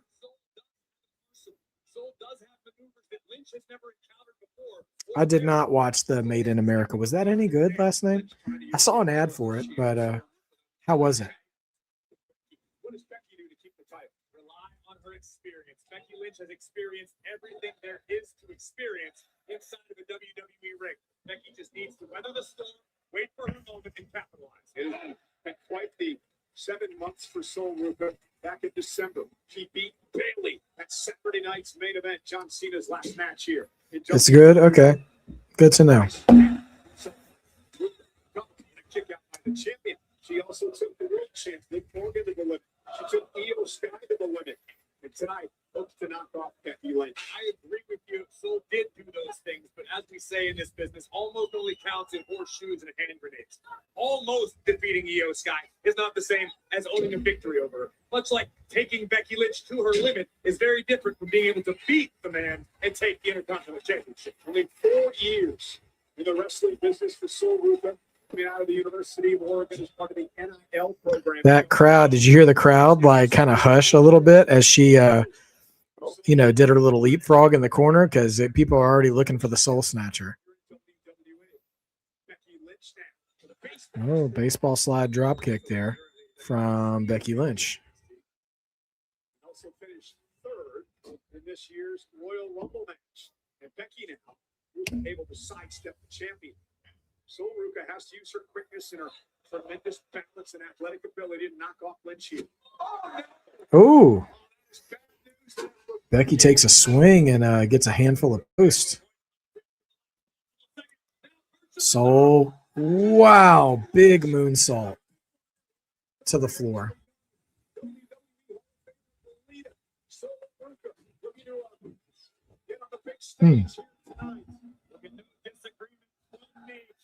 Man, and that was. I hope Becky's okay. Yeah. Thigh pretty much landed right on her shoulder. And that was almost the only contact there. Ruca does possess that devil-may-care demeanor. She's never seems to be upset, particularly angry about anything. Well, Becky Lynch stuff. She sent Ruca into the turnbuckle. Soul was able to block it out. Soul Ruca. Oh, now Becky Lynch shoulders down. Got kicking too. And this is what I'm talking about, the experience. So Ruca didn't get her feet over the shoulders of Becky Lynch. That kind of experience can make all the difference when you're dealing with championship level talent like Becky Lynch. The kick was intercepted, then delivered a right hand. Now Becky Lynch and their style. This will sometimes come back. Yeah. Soul taking a little bit of time on her move execution. Taking the hot risks, weathered the storm, and then just turned the tide. Becky's a 7-time world champion, 3-time intercontinental champion. She's won a Royal Rumble in her career. Now Becky Lynch in control where she likes it. But she was ready to force Soul Ruca to respect her. Lynch but disrespected. Where this woman who joined the Monday Night Raw roster a few weeks back from a successful career in NXT. And so showing some heart as she fights back against the champion. I'd like to see more of this from Soul Ruca. Plant your feet and throw hands. Turn this into a fight. We know that Soul is athletically blessed, but I'd like to see her get ugly for a moment when need be. And Becky Lynch did driving Soul down. You'll see these two, among others, as part of Monday Night Raw, which comes your way tomorrow night. It has been an incredible weekend here in WWE as Ruca is driven into the barricade. If Becky Lynch retains her Intercontinental Championship tonight, then Adam Pearce will massive celebration befitting a big-time Bex. I'm sure Pearce will allow that to happen, but Ruca sent back into the ring. And Becky now firmly in control, weathering the early storm of the challenger. Becky Lynch going up top here. You know, as predicted, I think out of all the matches on the card, this was probably the least anticipated, I think, for everybody. And the spot on the card coming after Oba and Brock and before Roman and Jacob. Honestly, the way the crowd is still invested is a pretty good testament to how hot the crowd is. Man. Why? Because if there's a spotlight to be found, she finds it. So she gets in Becky Lynch's face to bask in Lynch's spotlight. Maybe to do her job, if Becky is constantly berating her pointers. Just jump in front of the soul snatch when she wants to be Becky Lynch. So that's the way you're looking at it. Oh, big uppercut. The world according to Grace. Okay. Another uppercut. I'm running on caffeine and adrenaline, Michael Cole. You come hang out here. It's nice. Now look at this now. Oh. Yeah, I'm very curious because you know the crowd's going to love Roman. So I wonder how much of them will also love Jacob. You know, the way we kind of got with Cody and Gunther last name. I don't know. Don't know how it will go.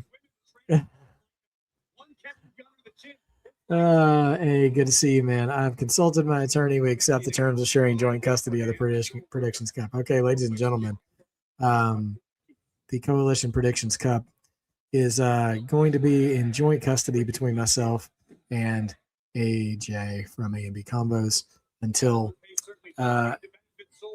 we have an outright winner again.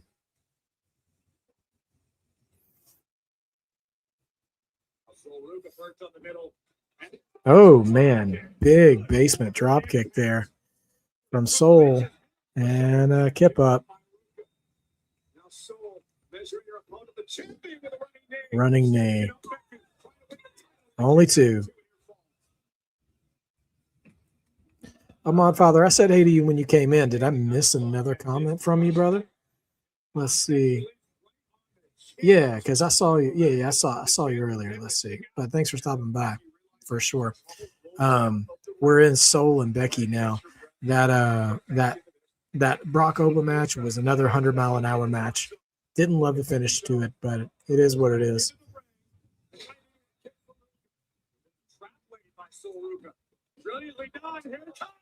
Soul Snatcher countered into an armbar.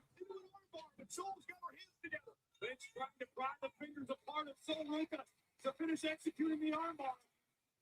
Soul understands she's in trouble. So Ruca trying to break out of this. Oh, Soul reversing into an STF. Wow. Becky's now in trouble. Needs to drop herself to the bottom rope. That was a solid reversal there by Soul. I don't know the last time I've seen something that technical reverse from her. It's once again disarmer time. Can't quite get it locked in. Soul combination and a kick out at 2. And Becky in waist lock. Oh, goodness.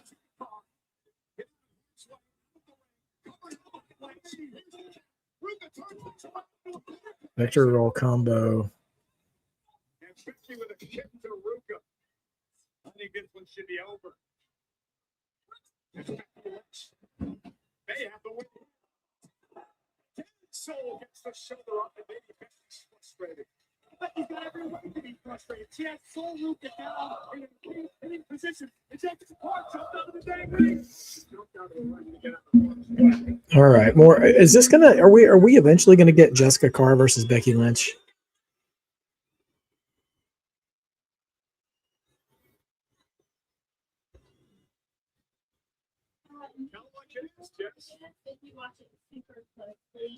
Now we're going to back on the slam. Ruca lands on her feet. She's expecting that to the corner. So utilize that drop kick to great effect tonight. Ruca now launched out to the apron. Vicious rights by Becky Lynch. Soul retaliates. Bounced off the ring post. Fighting around the ring post here, Becky and Soul. And let's see. Superplex? But they're not facing the ring.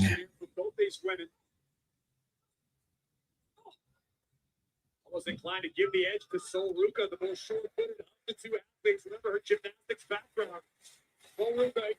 Soul coming off the top rope. She's standing on the top rope. Wow, super X Factor.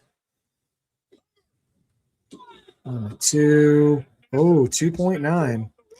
You're right, last name. The women are stepping up. I mean, they're absolutely putting in the work to, show their place. To, show their spot on the card. Hey, Chris Wrestling Views. Thanks for stopping by, man. Becky perhaps where she wants her. Soul now heading up to the top rope. Becky Lynch makes it back to her feet. And look at Lynch trying to drag Jessica Carr. Oh. Lynch using Jessica Carr to get Soul Ruca crotched on the top rope. Yeah, the ring mat is kind of blue. Yeah, you're right, Chris. Soul is definitely taking her time. Oh, super kick. And super kick the features off Lynch's face. Look at this. Tremendous defense. Relying on the athletic background, the gymnastics background. Ruca able to avoid disaster and perhaps gain one final shot at dethroning the champion. That's what it's about. The women's Intercontinental Championship. Boy, this is an awesome chance. I'll tell you what, Italy's enjoyed themselves today. Every match has had a high amount of crowd engagement.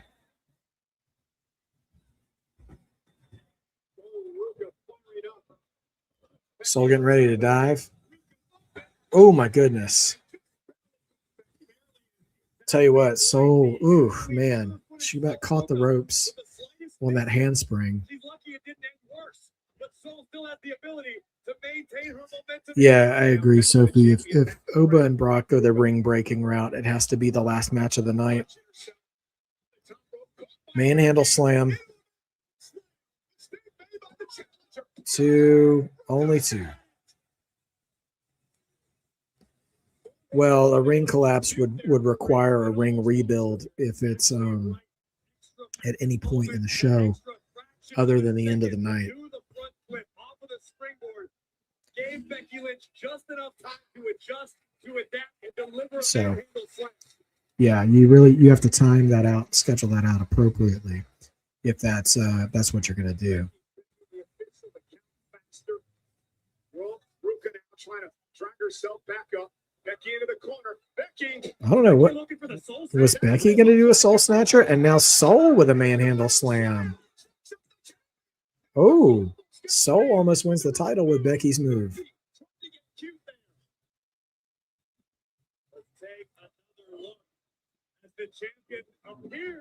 Swaby, I don't actually know. Part of me wants to say she did, but I don't remember. And then Soul delivering Becky's own move to her, the manhandle slam. And Becky Lynch. Lynch got her on her shoulders, Soul, though, but reverse sunset flip, but into the ropes. Lynch now looking for a manhandle slam. Whoa. Soul snatcher. She hit it. That could be it. New champion. Soul did it. I don't mean to be hard on Soul, but she did. Again, she just kind of takes a beat to execute, you know? Shocks the world. Soul Ruca shocks Becky Lynch. Wins her first major championship in WWE.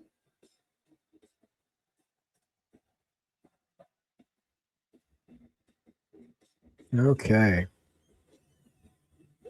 Closing moments. Lynch. But watch this. See? Yeah, she just kind of waited. Well, let's go ahead and get all these tallies updated. So we only got one match left, ladies and gentlemen. Are they chanting "You deserve it"?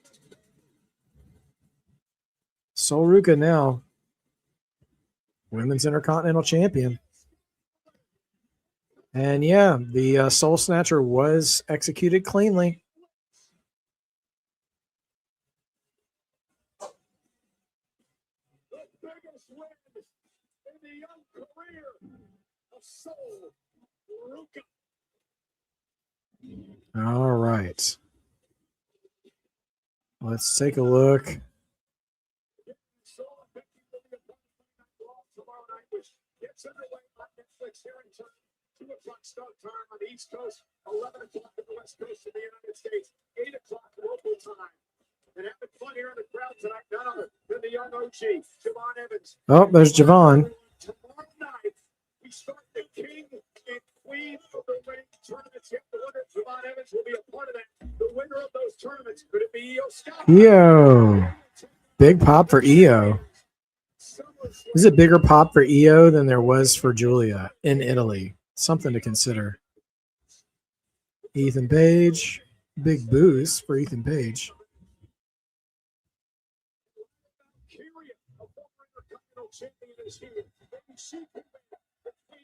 She went to the finals a couple of years ago. Again, King and Queen of the Ring tournament start on Monday Night Raw. Tomorrow night. Okay. King of the Ring starts tomorrow. Okay, well we're starting right away. Listen to this. It returns to the world's most famous arena. Ooh, Saturday night's main event in Madison Square Garden in July. As far as Saturday night main events go, that's a big venue for it. That's a good question, Dawsey. I guess they'll have to wait and see if it's going to be like it is with with those other champions. Like, how over are they once they're champion? You know, will they keep the title, or will that be it for them? You know, we'll have to look and see. Plus photos and autos are on sale now. Coming up next, will it be the Tonga Death Threat or will it be the Spear? All right. There's Jacob Fatu. Main event coming up next. You're not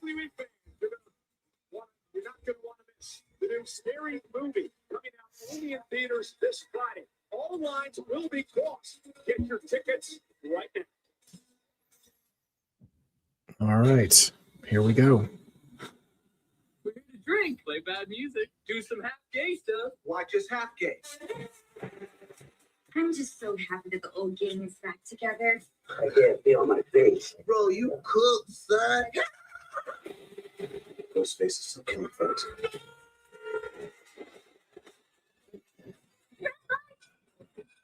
You moved. Scary movie.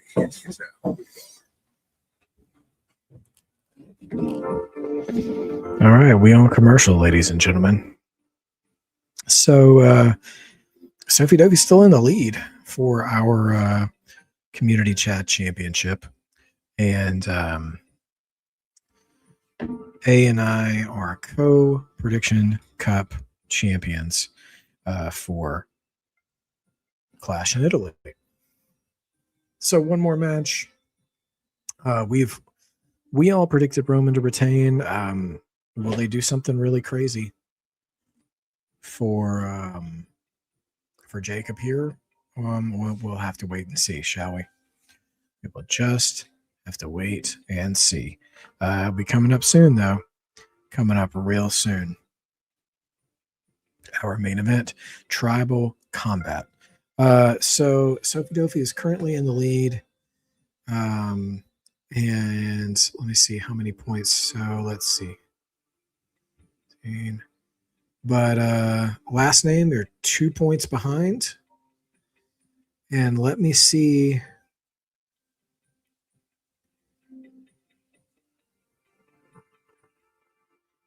Okay. I am going to try to see if it's possible for you to catch Sophie Dovey.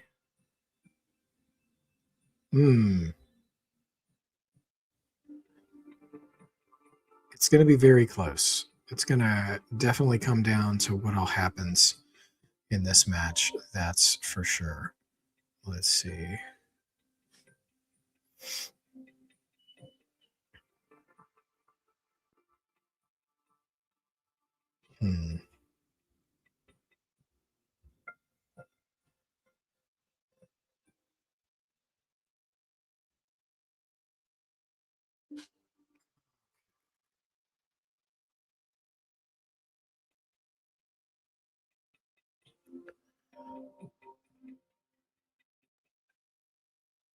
You had Jacob. Yeah, so you had picked Jacob and Sophie had picked Roman. So we will see how that goes.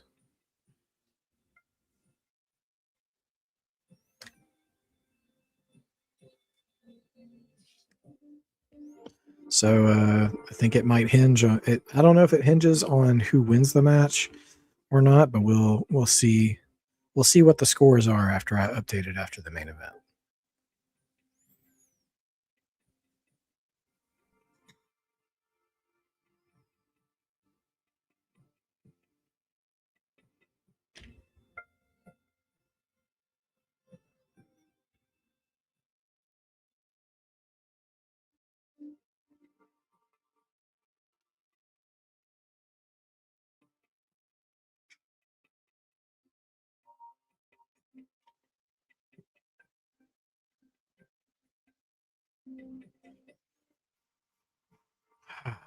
We'll see what happens. Are we going to see more people than the Usos? Yeah, that's a very good question. We'll definitely have to see how that shakes out for sure. And what will the landscape of the whole bloodline story be after this match? there's a part of me, like, I don't mean this in a mean way, but like I'm or a critical way, but I'm almost more interested in the narrative of this match than I am the actual match itself. Like, just where's the story going to go? Here, I'm more interested in that than in who's going to win. Like Oba Brock, I was interested in who was going to win, you know. But here, I'm more interested in the story. Well, in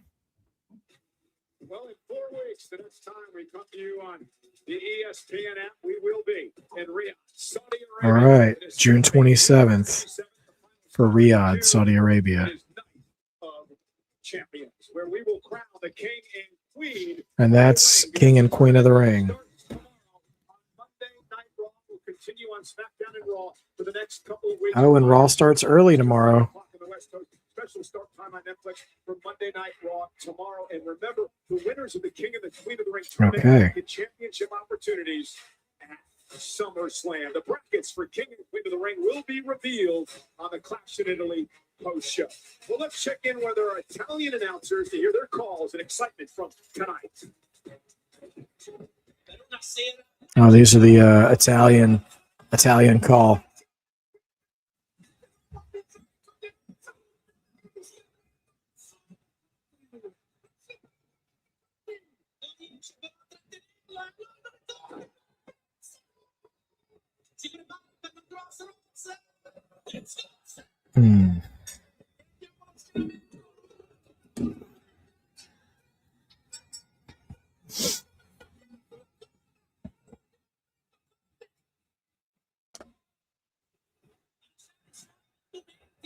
That Oba Brock, man. It drives me crazy.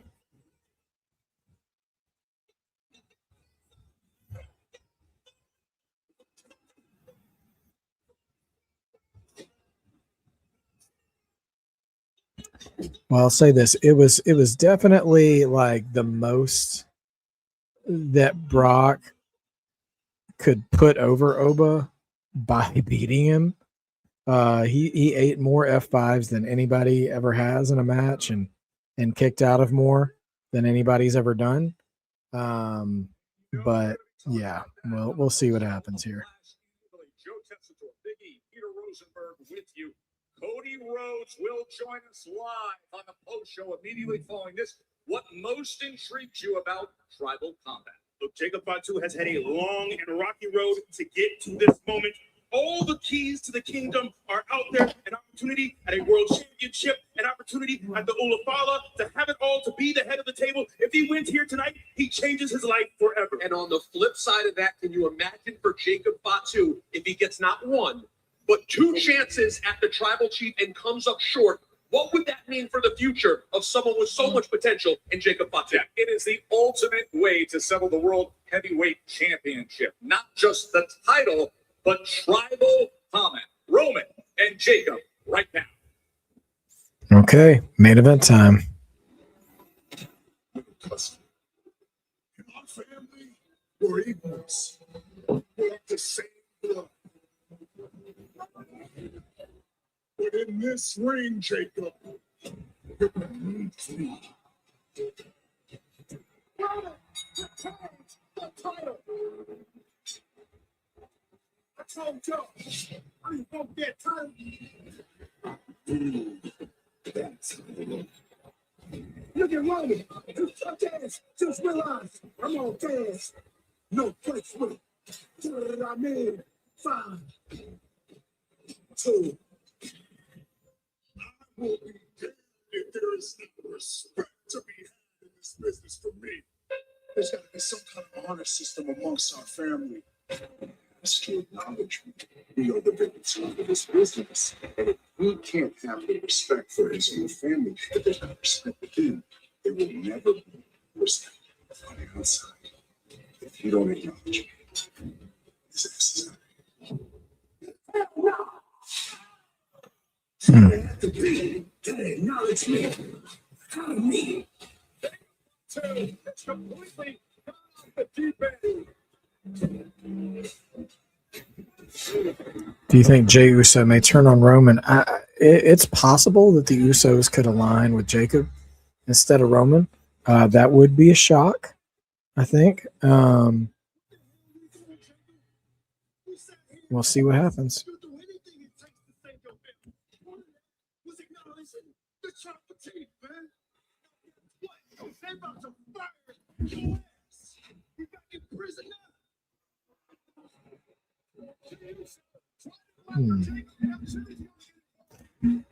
Yeah, I mean, I don't know about Jay turning on Roman. Like, they're already showing like Jay tried to swing on Jacob like unprovoked, you know?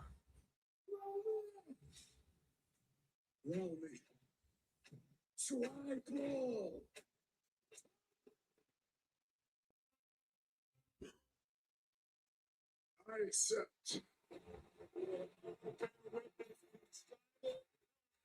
winner is the world champion.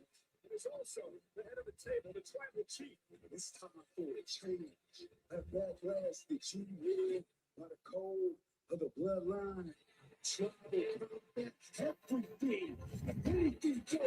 How would I feel about Brock and Obo as some type of gimmick match? It doesn't. That could work, Dossie. My biggest hang up right now is how do we tell a story where Brock actually wants a third match? Which is why I immediately went to King of the Ring. You can make that match whatever you want it to be. My hang up is that I don't think the way we've been watching it that Brock wants match number 3, because he got dog walked in the first match, retired, and then came back and escaped with his life in winning this match.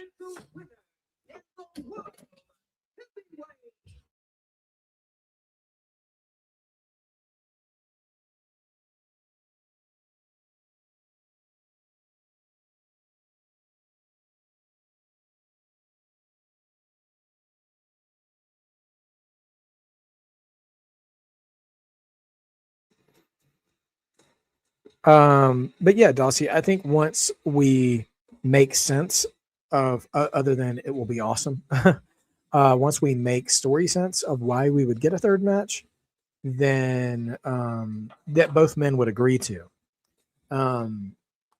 Then from there, yeah, if it needs to be a gimmick match, I think that could work. Last man standing, maybe. Probably some no DQ element to it.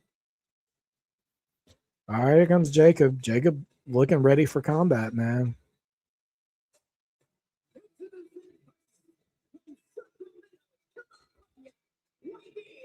What would you book for it, Dossie? What kind of match?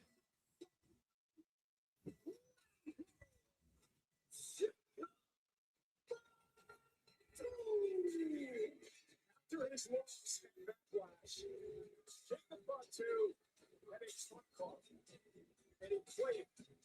And that was invoking tribal combat, because he knew the head of the table, the tribal chief Roman Reigns, could not turn down the challenge in the Italy family tradition. Jacob Fatu. I don't know when the Samoan dynasty suddenly became the Wakandans of WWE, challenging each other to tribal combat, and they can't deny it.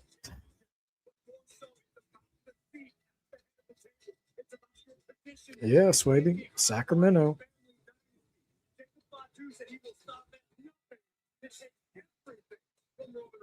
It's the law of the jungle, right? It's like the young gun going after the chief. That's what Jacob Fatu is trying to do here, trying to turn things upside down. Yeah, I think that's exactly last name what they're going for, is to get that sort of Haku Ming Umaga,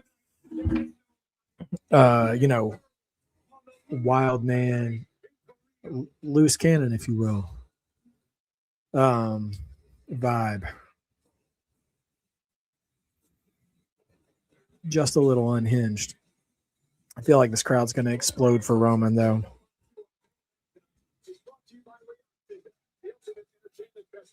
Shows, sports, food, fashion, and theme parks. October through March, perfect for all ages. Now, Jacob Fatu could be the 6th member of the Italy family to win a world championship. The other names, Yokozuna, The Rock, Roman Reigns, Nia Jax, and main event Jey Uso. I didn't stop to think about that. How many members of the Anawayu family have been world champions?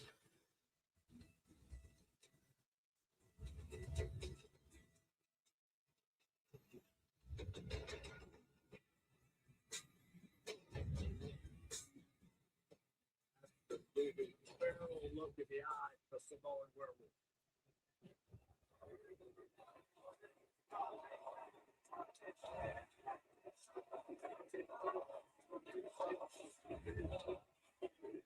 All right.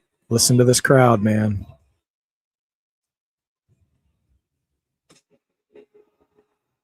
Oh, this is the old school Roman theme. This is head of the table. It's not whatever the newer version was. That's cool.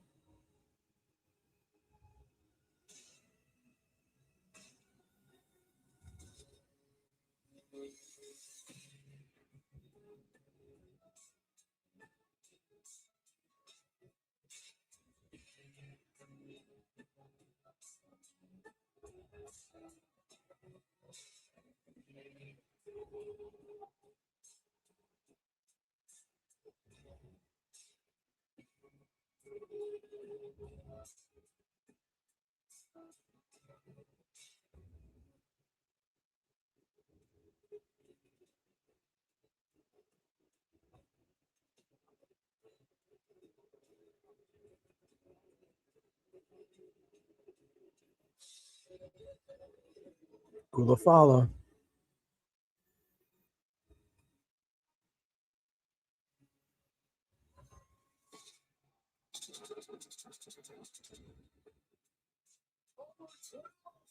Acknowledging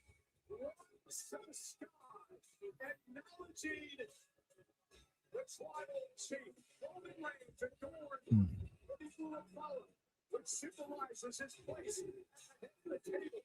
If Roman Reigns loses tonight, boy, since the rule of power,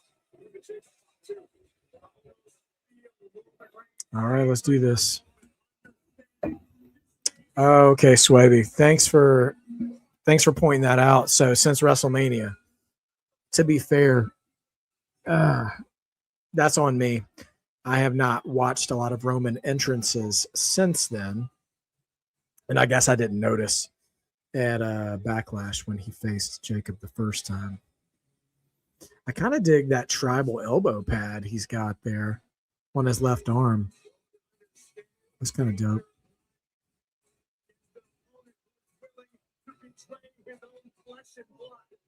Simply for the sake of power, such is the hunger of the Samoan werewolf and the tribal chief. All right. Now listen, if I was Jacob, I would have loaded up that tape with some weapons. So when you get that Tongan death grip in, do a little extra damage to that throat. Because it is tribal combat, all I'm saying. That's what I would do.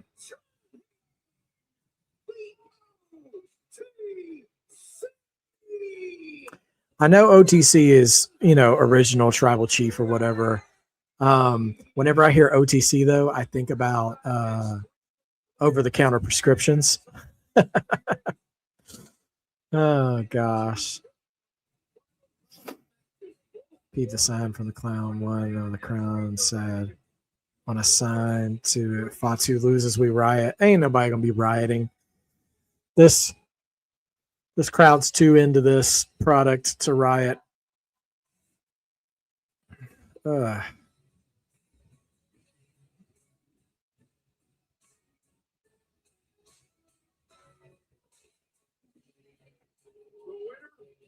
Is the world champion. The loser must acknowledge his tribal chief. Oh, trying to read the faces. Yeah. Hey, I don't know what we're gonna get. We'll see. Dawsey says maybe not a gimmick match. If I did, I'd keep it simple, no DQ or last minute standing. As much as I would love Hell in a Cell, and the feud lends itself to that. You're right, Dawsey. The thing about Hell in a Cell Hell in a Cell always strikes me as a match that demands mutual hatred, and I don't get as much hatred from Brock to Oba. Actually, I don't get hatred out of their feud. It's like it's something different. It's like, honestly, I don't want to go so far as to say I get fear from Brock, but from Brock, it's like it's a stubborn man admitting he got lucky to beat that guy, and that on his best day, I'm not sure if he's got it anymore to consistently be better than Oba. And so I feel like he wants to take his win and be done with it, you know? If they were brave enough to do that, I don't really think it would diminish Brock. I think anything that shows Brock being weak now would only make Oba stronger, not actually make Brock weaker, if that makes sense. So I agree, not Hell in a Cell.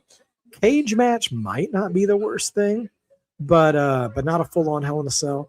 I think Last Man Standing is probably the most logical progression of being able to beat your guy down until he can't get up. I mean, I think that's where the physical logical progress should go.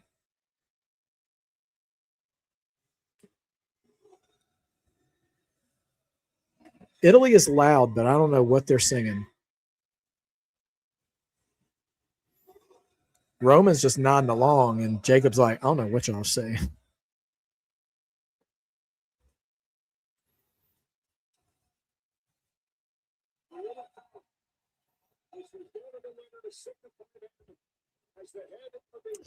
I said this once before. I think it would be a really bold move, not only if Jacob won, but if he destroyed the Ulafala after the match. That would really lend itself to dangerous. I agree, Dawsey. I agree 100%.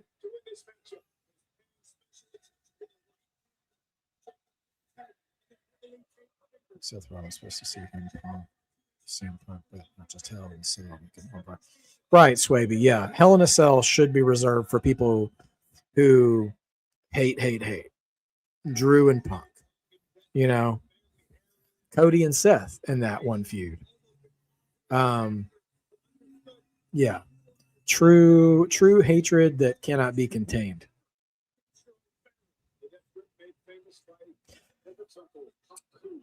The most dangerous man ever in WWE, and he hopes to use this against Roman Reigns tonight. What does he need to do to keep the title? Roman Reigns always finds a way. There's a reason he is actually at the top. Roman does not make mistakes.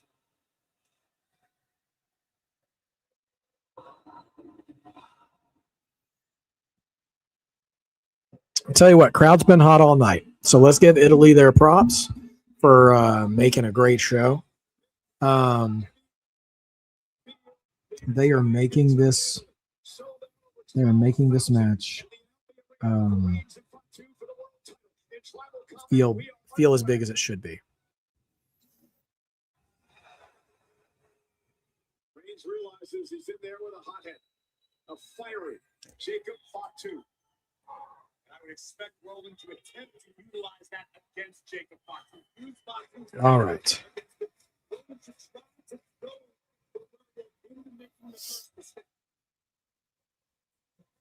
Do you think this match goes all the way to the top of the hour, say like a 40-minute endeavor to the end of the show? Looking to control Fatu early. Reigns, who won the championship at WrestleMania over CM Punk, retained in Backlash over Fatu.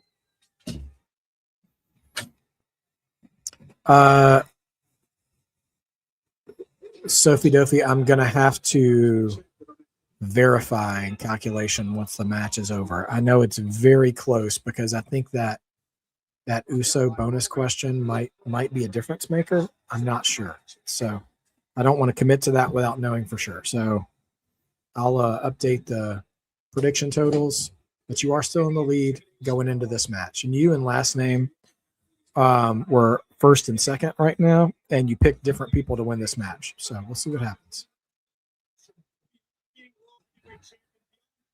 WWE into the future. Roman understands that everything he has worked his entire life for could slip through his fingers tonight.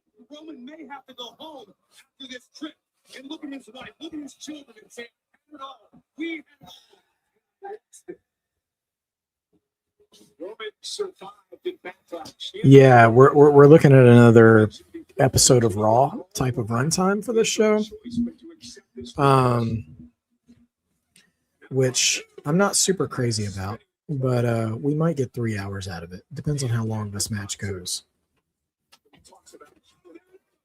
Oh man, okay, Jacob going for the death grip already.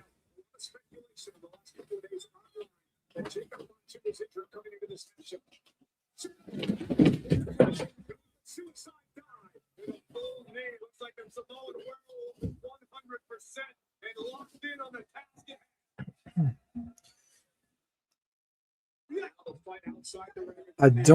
I don't like PLEs that are shorter than TV shows.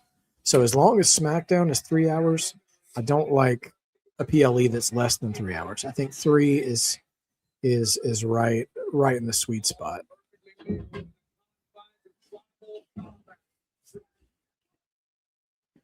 All right, they fighting in the crowd now.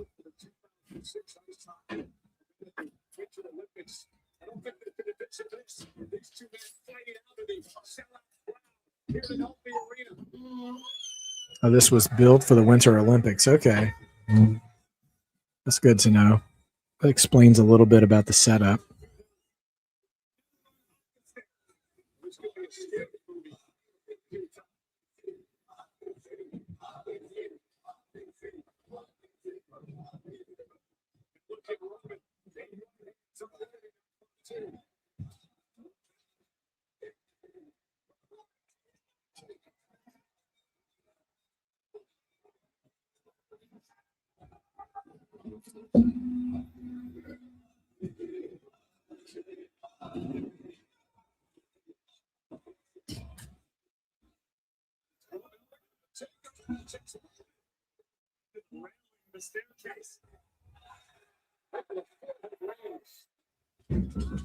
I wonder if we'll get blood in this match.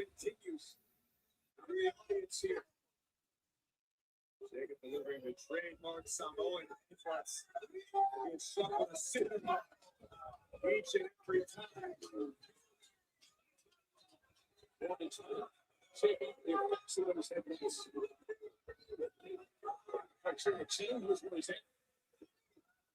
Roman better solve that problem quickly. My gosh. Is that a concession stand?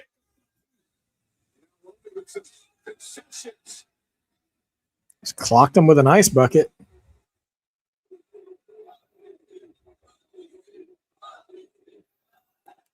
Roman Reigns tossing concessions into the crowd. Have some snacks, Italy. Yeah, you don't need a prescription for Roman Reigns. Exactly. He's now OTC. Agreed, Dossie. Ugh.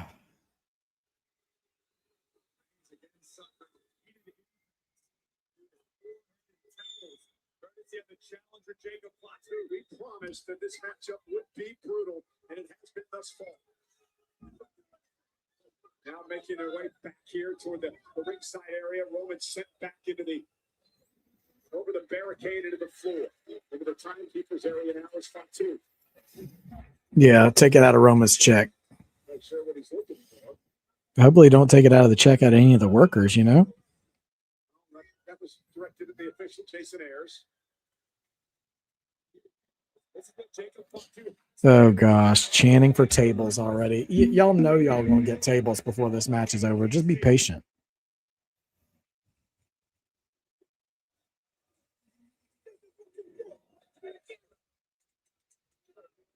Once again, right between the eyes of the tribal chief. Fatu barking at Roman Reigns.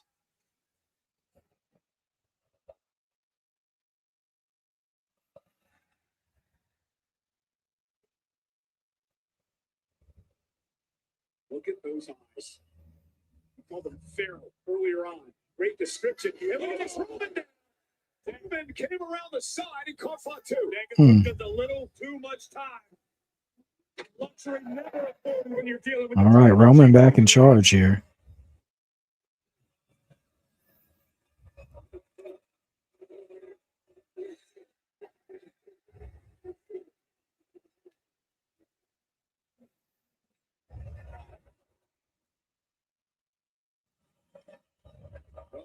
As always, so methodical in each and every Here comes the table. as Roman pulled the table out from under the ring. Roman, now the table is at the disposal of Jacob Fatu. I think this guy needs weapons. The man is a weapon. Roman and Jacob are 7 years apart. Oh, I didn't realize there was that big of a gap. But 7 years in wrestling can be a whole generation. Roman taking a sweet time. You know, one thing I've noticed is that, Tribal Chief Roman Reigns definitely paces himself during matches, but now that he doesn't have Heyman with him anymore to talk to in between setting up his spots, it just seems like he's just casually taking his time with everything more, and it makes his matches feel slower to me. Like, one thing he did really good when they were peak Bloodline, and he had other guys around the ring with him, he would, those dead times in the match would be eaten up with dialogue and stuff. But now that he's just by himself, it does feel a little sluggish to me. Wow, Rock is 20 years older than. Rock is starting to show his age a little bit more these days, but I didn't realize 20 years though. That's crazy. That means he was Jacob was a baby when Rock was probably in his rookie year, which is nutty to think about. I'm trying to tell, bro. I'm trying to tell. Now he's talking to himself. That's not a good sign. All right, big shot by Roman. The scariest thing about Jacob Fatu is that Jacob believes he is in the right. Jacob sees no. I do think tequila is aging really Dawsey. Yeah, it feels like one of those things, kind of like with Vince. Like once you just start to slow down in life, like after Vince left WWE, it feels like, and once he got off TV, he started aging more rapidly. It feels like these workaholic guys, there could be other things too that we're not going to mention here. But I will say, when you tend to slow down, age can catch up with you a lot faster. And I think that might be part of the story there. I'm not sure though. Green shirt guys in Italy. I just now noticed him tonight. I'm not hating on Tribal Combat, but I do think this is probably the least of all the matches tonight. The crowd is still in it, which is great. But yeah, I don't think the pacing of this match is pretty slow for it to be the main event and stuff. Which also, it's just Roman's style, and I respect it that that's just how he is. But yeah, I think we're missing something here. We're missing a sense of urgency in this match. What's the old adage? If you step up to the king, you better not miss. Roman was a guy at Backlash who was desperate to get a win over Jacob and really had to pull out the stops to try to escape with the title. And he's sitting here monologuing like he's Edge or Daniel Bryan or something, and just like not as much of a threat to him.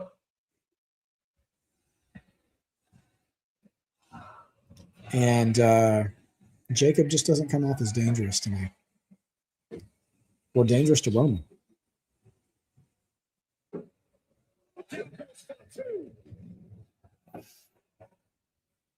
Just my opinion. I'm not trying to hate on the match. It just, I feel like Roman has just kind of gone back into his like autopilot you know, and his autopilot is better than a lot of people's best. But yeah, Superman punch coming up, swing and a miss.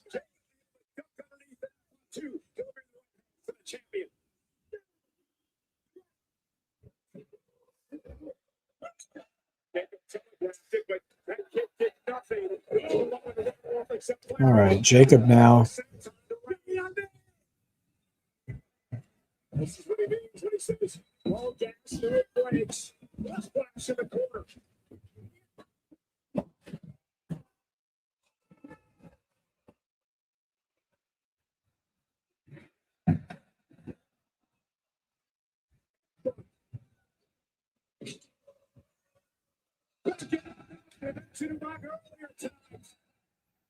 All right, Jacob getting those shakes. There's something wrong with him. Say whatever you will at your own risk, Michael Cole. Jacob Fatu may be the new. Oh, trying to go for that pop-up Samoan drop, and Roman counters in midair with a Superman punch, but only gets two. Right then and there, Roman Reigns able to turn the tides, if only momentarily, with a Superman punch from midair. Critical moment in this match. Roman sits up, trying to feed off this capacity crowd here tonight.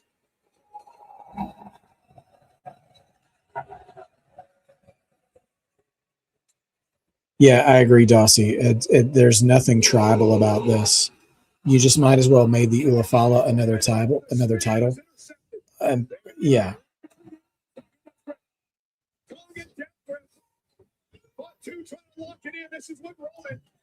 Swaby, I don't know when they're going to do the definitive match between Seth and Roman, but I've said before, I wouldn't mind if Seth and Roman one-on-one was Roman's last match. And maybe even Seth's last match, too. And I don't even care who wins. I kind of lean towards Roman beating him, but them mending fences after the match, ending their careers as friends and as brothers. That's what I would want to see. But there would need to be a definitive clean winner, either one of them, at the end. Honestly, I kind of feel like Seth, it would do more for Seth if he won.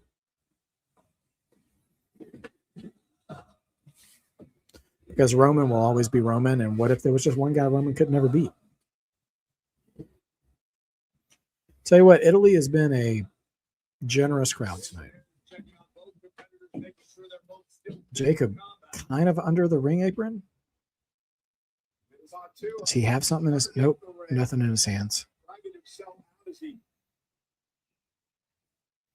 Here's the world title.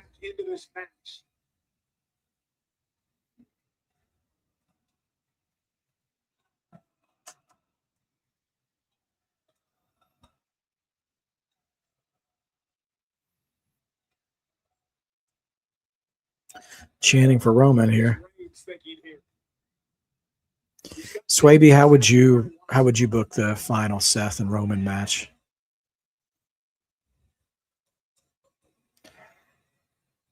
Kendo sticks, chair. What is toolbox? Now we're getting the toolbox.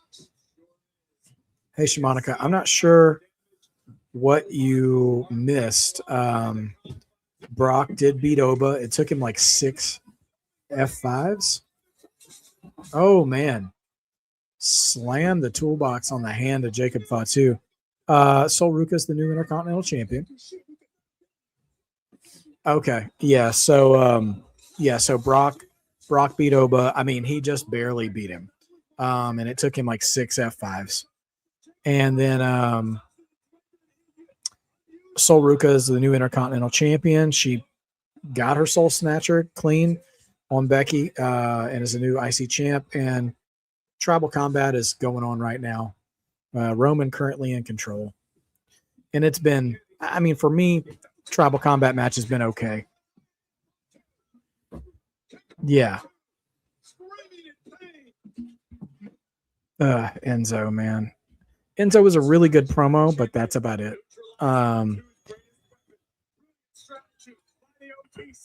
Enzo, I think, could be a good manager.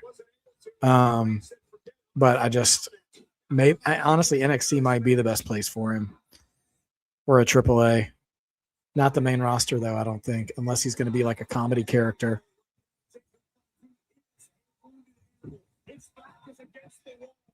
Everything is at stake for the Samoan winner. What will he do in this moment? Or is this the beginning of the end? This was Jacob Fatu. This is where Roman Reigns is so dangerous. You see him setting up the table. Reigns in complete control now of a wounded Jacob Fatu as he continues to put pressure on the injured right hand.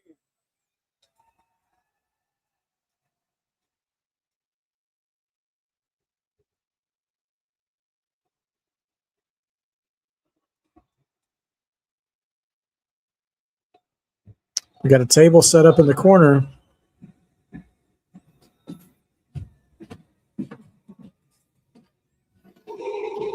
Spear incoming? Nope. Jacob said, no, I don't think so. Hip attack.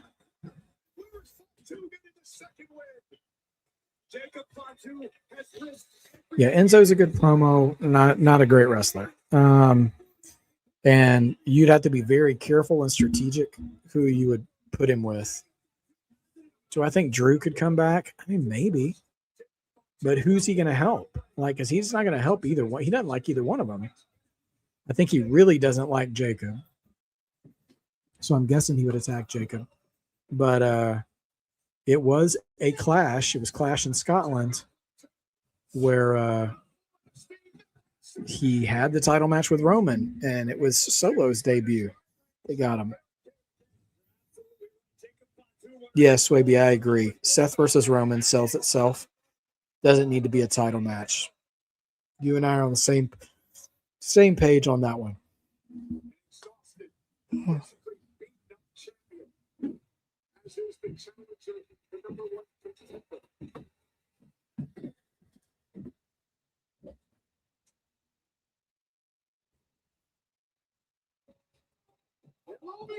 Oh, wow. Oh, wow. Okay.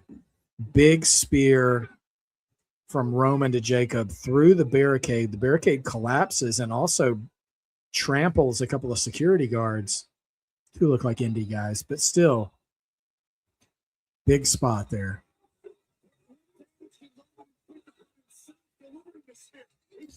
Sophie Dovey, I actually agree with you. I don't think Zilla should come straight to the main roster. I would put him in NXT first as well, because they could use some men in NXT to do some damage. Big spear there by Roman. It's only going to get 2 though, because that table still hasn't been broken.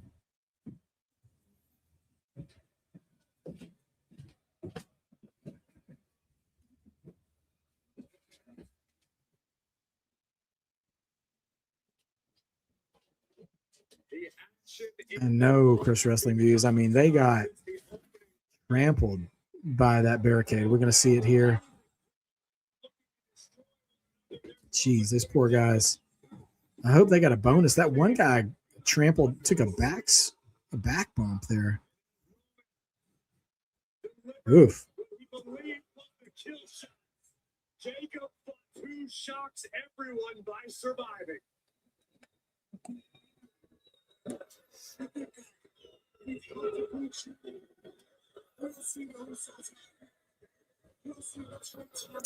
Yeah, Dawsey, I agree. And I feel like there's a real danger of that happening if he just shows up on the main roster first. I think he needs time to be his own person before he's introduced. All right, turnbuckle is exposed again. Call back to the Backlash match. Oh, he's ripping off 2 turnbuckles now. 2 different corners have exposed turnbuckles. That's different. Are you going to do all 4? There's a table in one of them. So now 3 of the 4 turnbuckles are exposed. And the fourth one has a table. Well, that eats it, Roman. So many people believe that Roman Reigns would have never survived 4 years as champion. Roman Reigns. Oh, Tongan death grip. Let's see what happens. But that's also, oh, they're still talking about the right hand. But Fatu is Fatuing up. Shakes off a Superman punch. This is a very Hulk Hogan Ultimate Warrior. Oh, 2. Oh, wow. Jacob hits a spear of his own. Only 2. Jacob ate 2 heads to the exposed turnbuckles, but countered Roman with a spear of his own.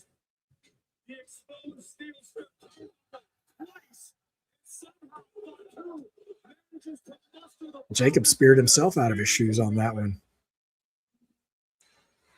And Jacob got 2. Let him get his feet first. And he is scary. What a frightening individual. The amount of punishment this man has been able to. Going up. Oh. Moonsault misses. Jacob's finish. Landing for the challenger.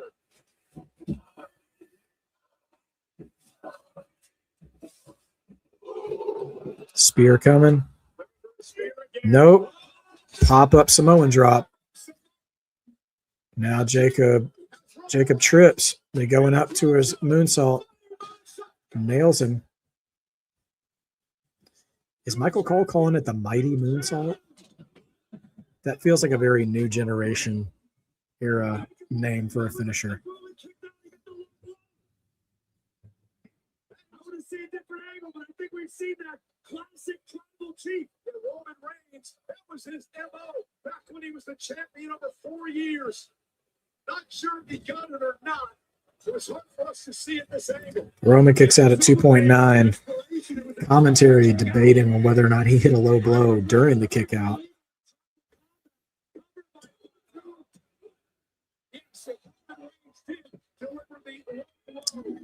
Low blow kick out. All is fair in love and tribal combat. But it also shows the tribal chief a bit of desperation for Roman Reigns at this point. And Roman cannot believe that he hasn't put the champ away yet. He's hit him with everything in his arsenal.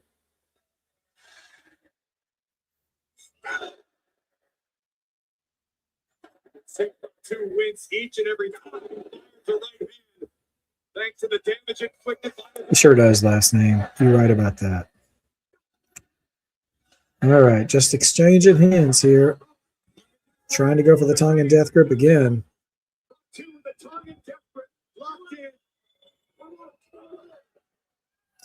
And just like Backlash, throws him headfirst into the exposed steel. But Reigns is just slamming his head over and over again into that turnbuckle. But Jacob's still on his feet. Jacob's lining himself up in front of the table. Spear. Roman spears Jacob through the table. Is that going to be it? But Jacob's still getting to his feet. Jacob's getting to his feet before Roman is. Roman in disbelief. Hitting the ropes. Another spear. Will that do it? 2, 3. Roman retains. Same old story. I don't know that I necessarily wanted Jacob to win, but all this feels very safe, you know?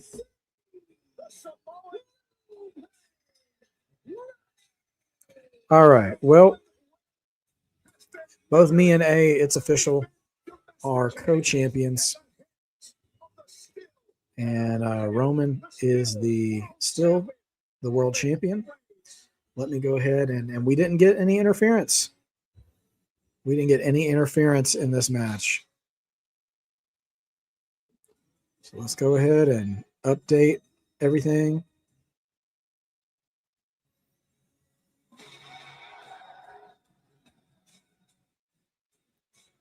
And I will take a look here. I've already got that. In turn, knowing he was in the plight of his life, with everything on the line, Roman Reigns had to dig deep to find God mode. All right. So at the end of the night, we have a winner of the chat contest. The winner, and still predictions champion, is Sophie Dofi. Congratulations, Sophie Dofi, on retaining the community chat, the Coalition Community Chat Predictions Championship. So we've got that, and we'll see. Usos are in the ring now. Jay's got the Ulafala, getting ready to crown Roman. Yep.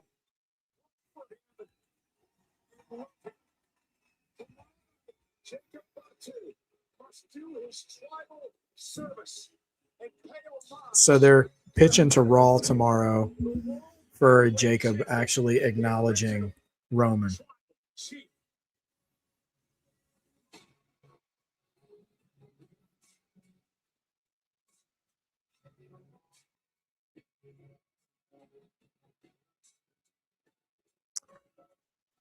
All right. Roman's leaving the ring.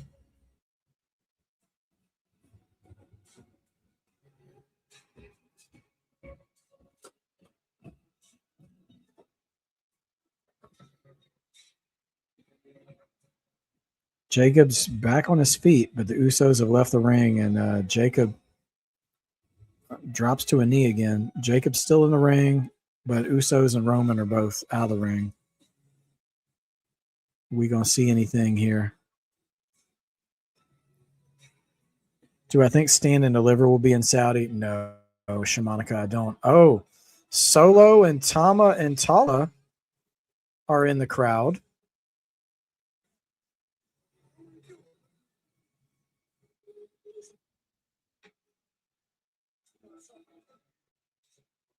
Roman says, I've got something for him too. Interesting.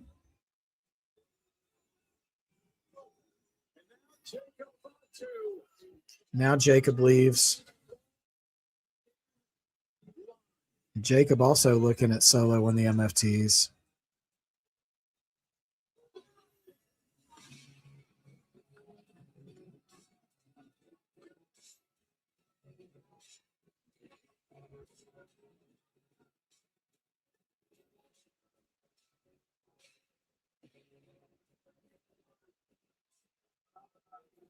Jay's going back, summoning Jacob to come with them and not to get caught up with Solo in the MFTs. All right, so I guess we're still doing more Bloodline stuff.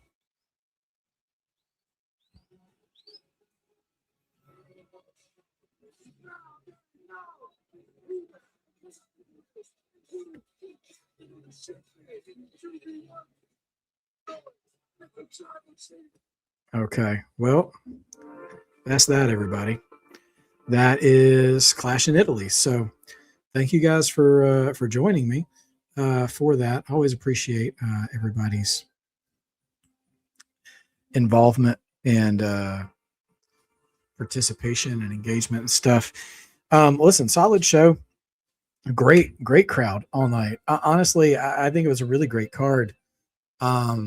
Tribal Combat just slowed it down for me so much. I wasn't really here for Tribal Combat. I think I'm kind of tired of the Bloodline stuff by now, if I'm being honest.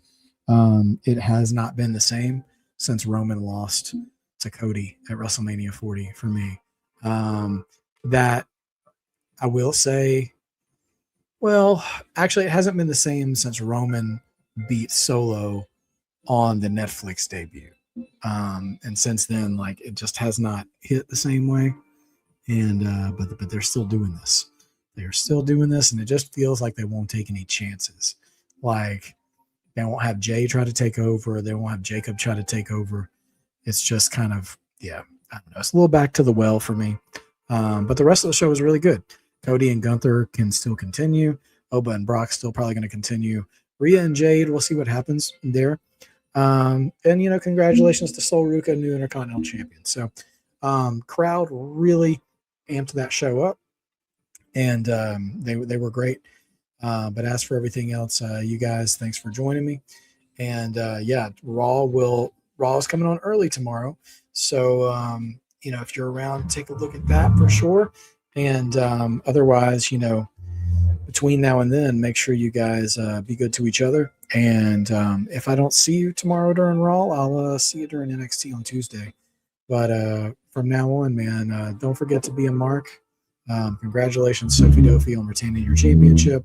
I will see you guys on Tuesday. Don't forget to be a mark. Being a mark means you believe. Believing makes wrestling better. Thank you guys for joining me for the stream tonight, and I'll see you all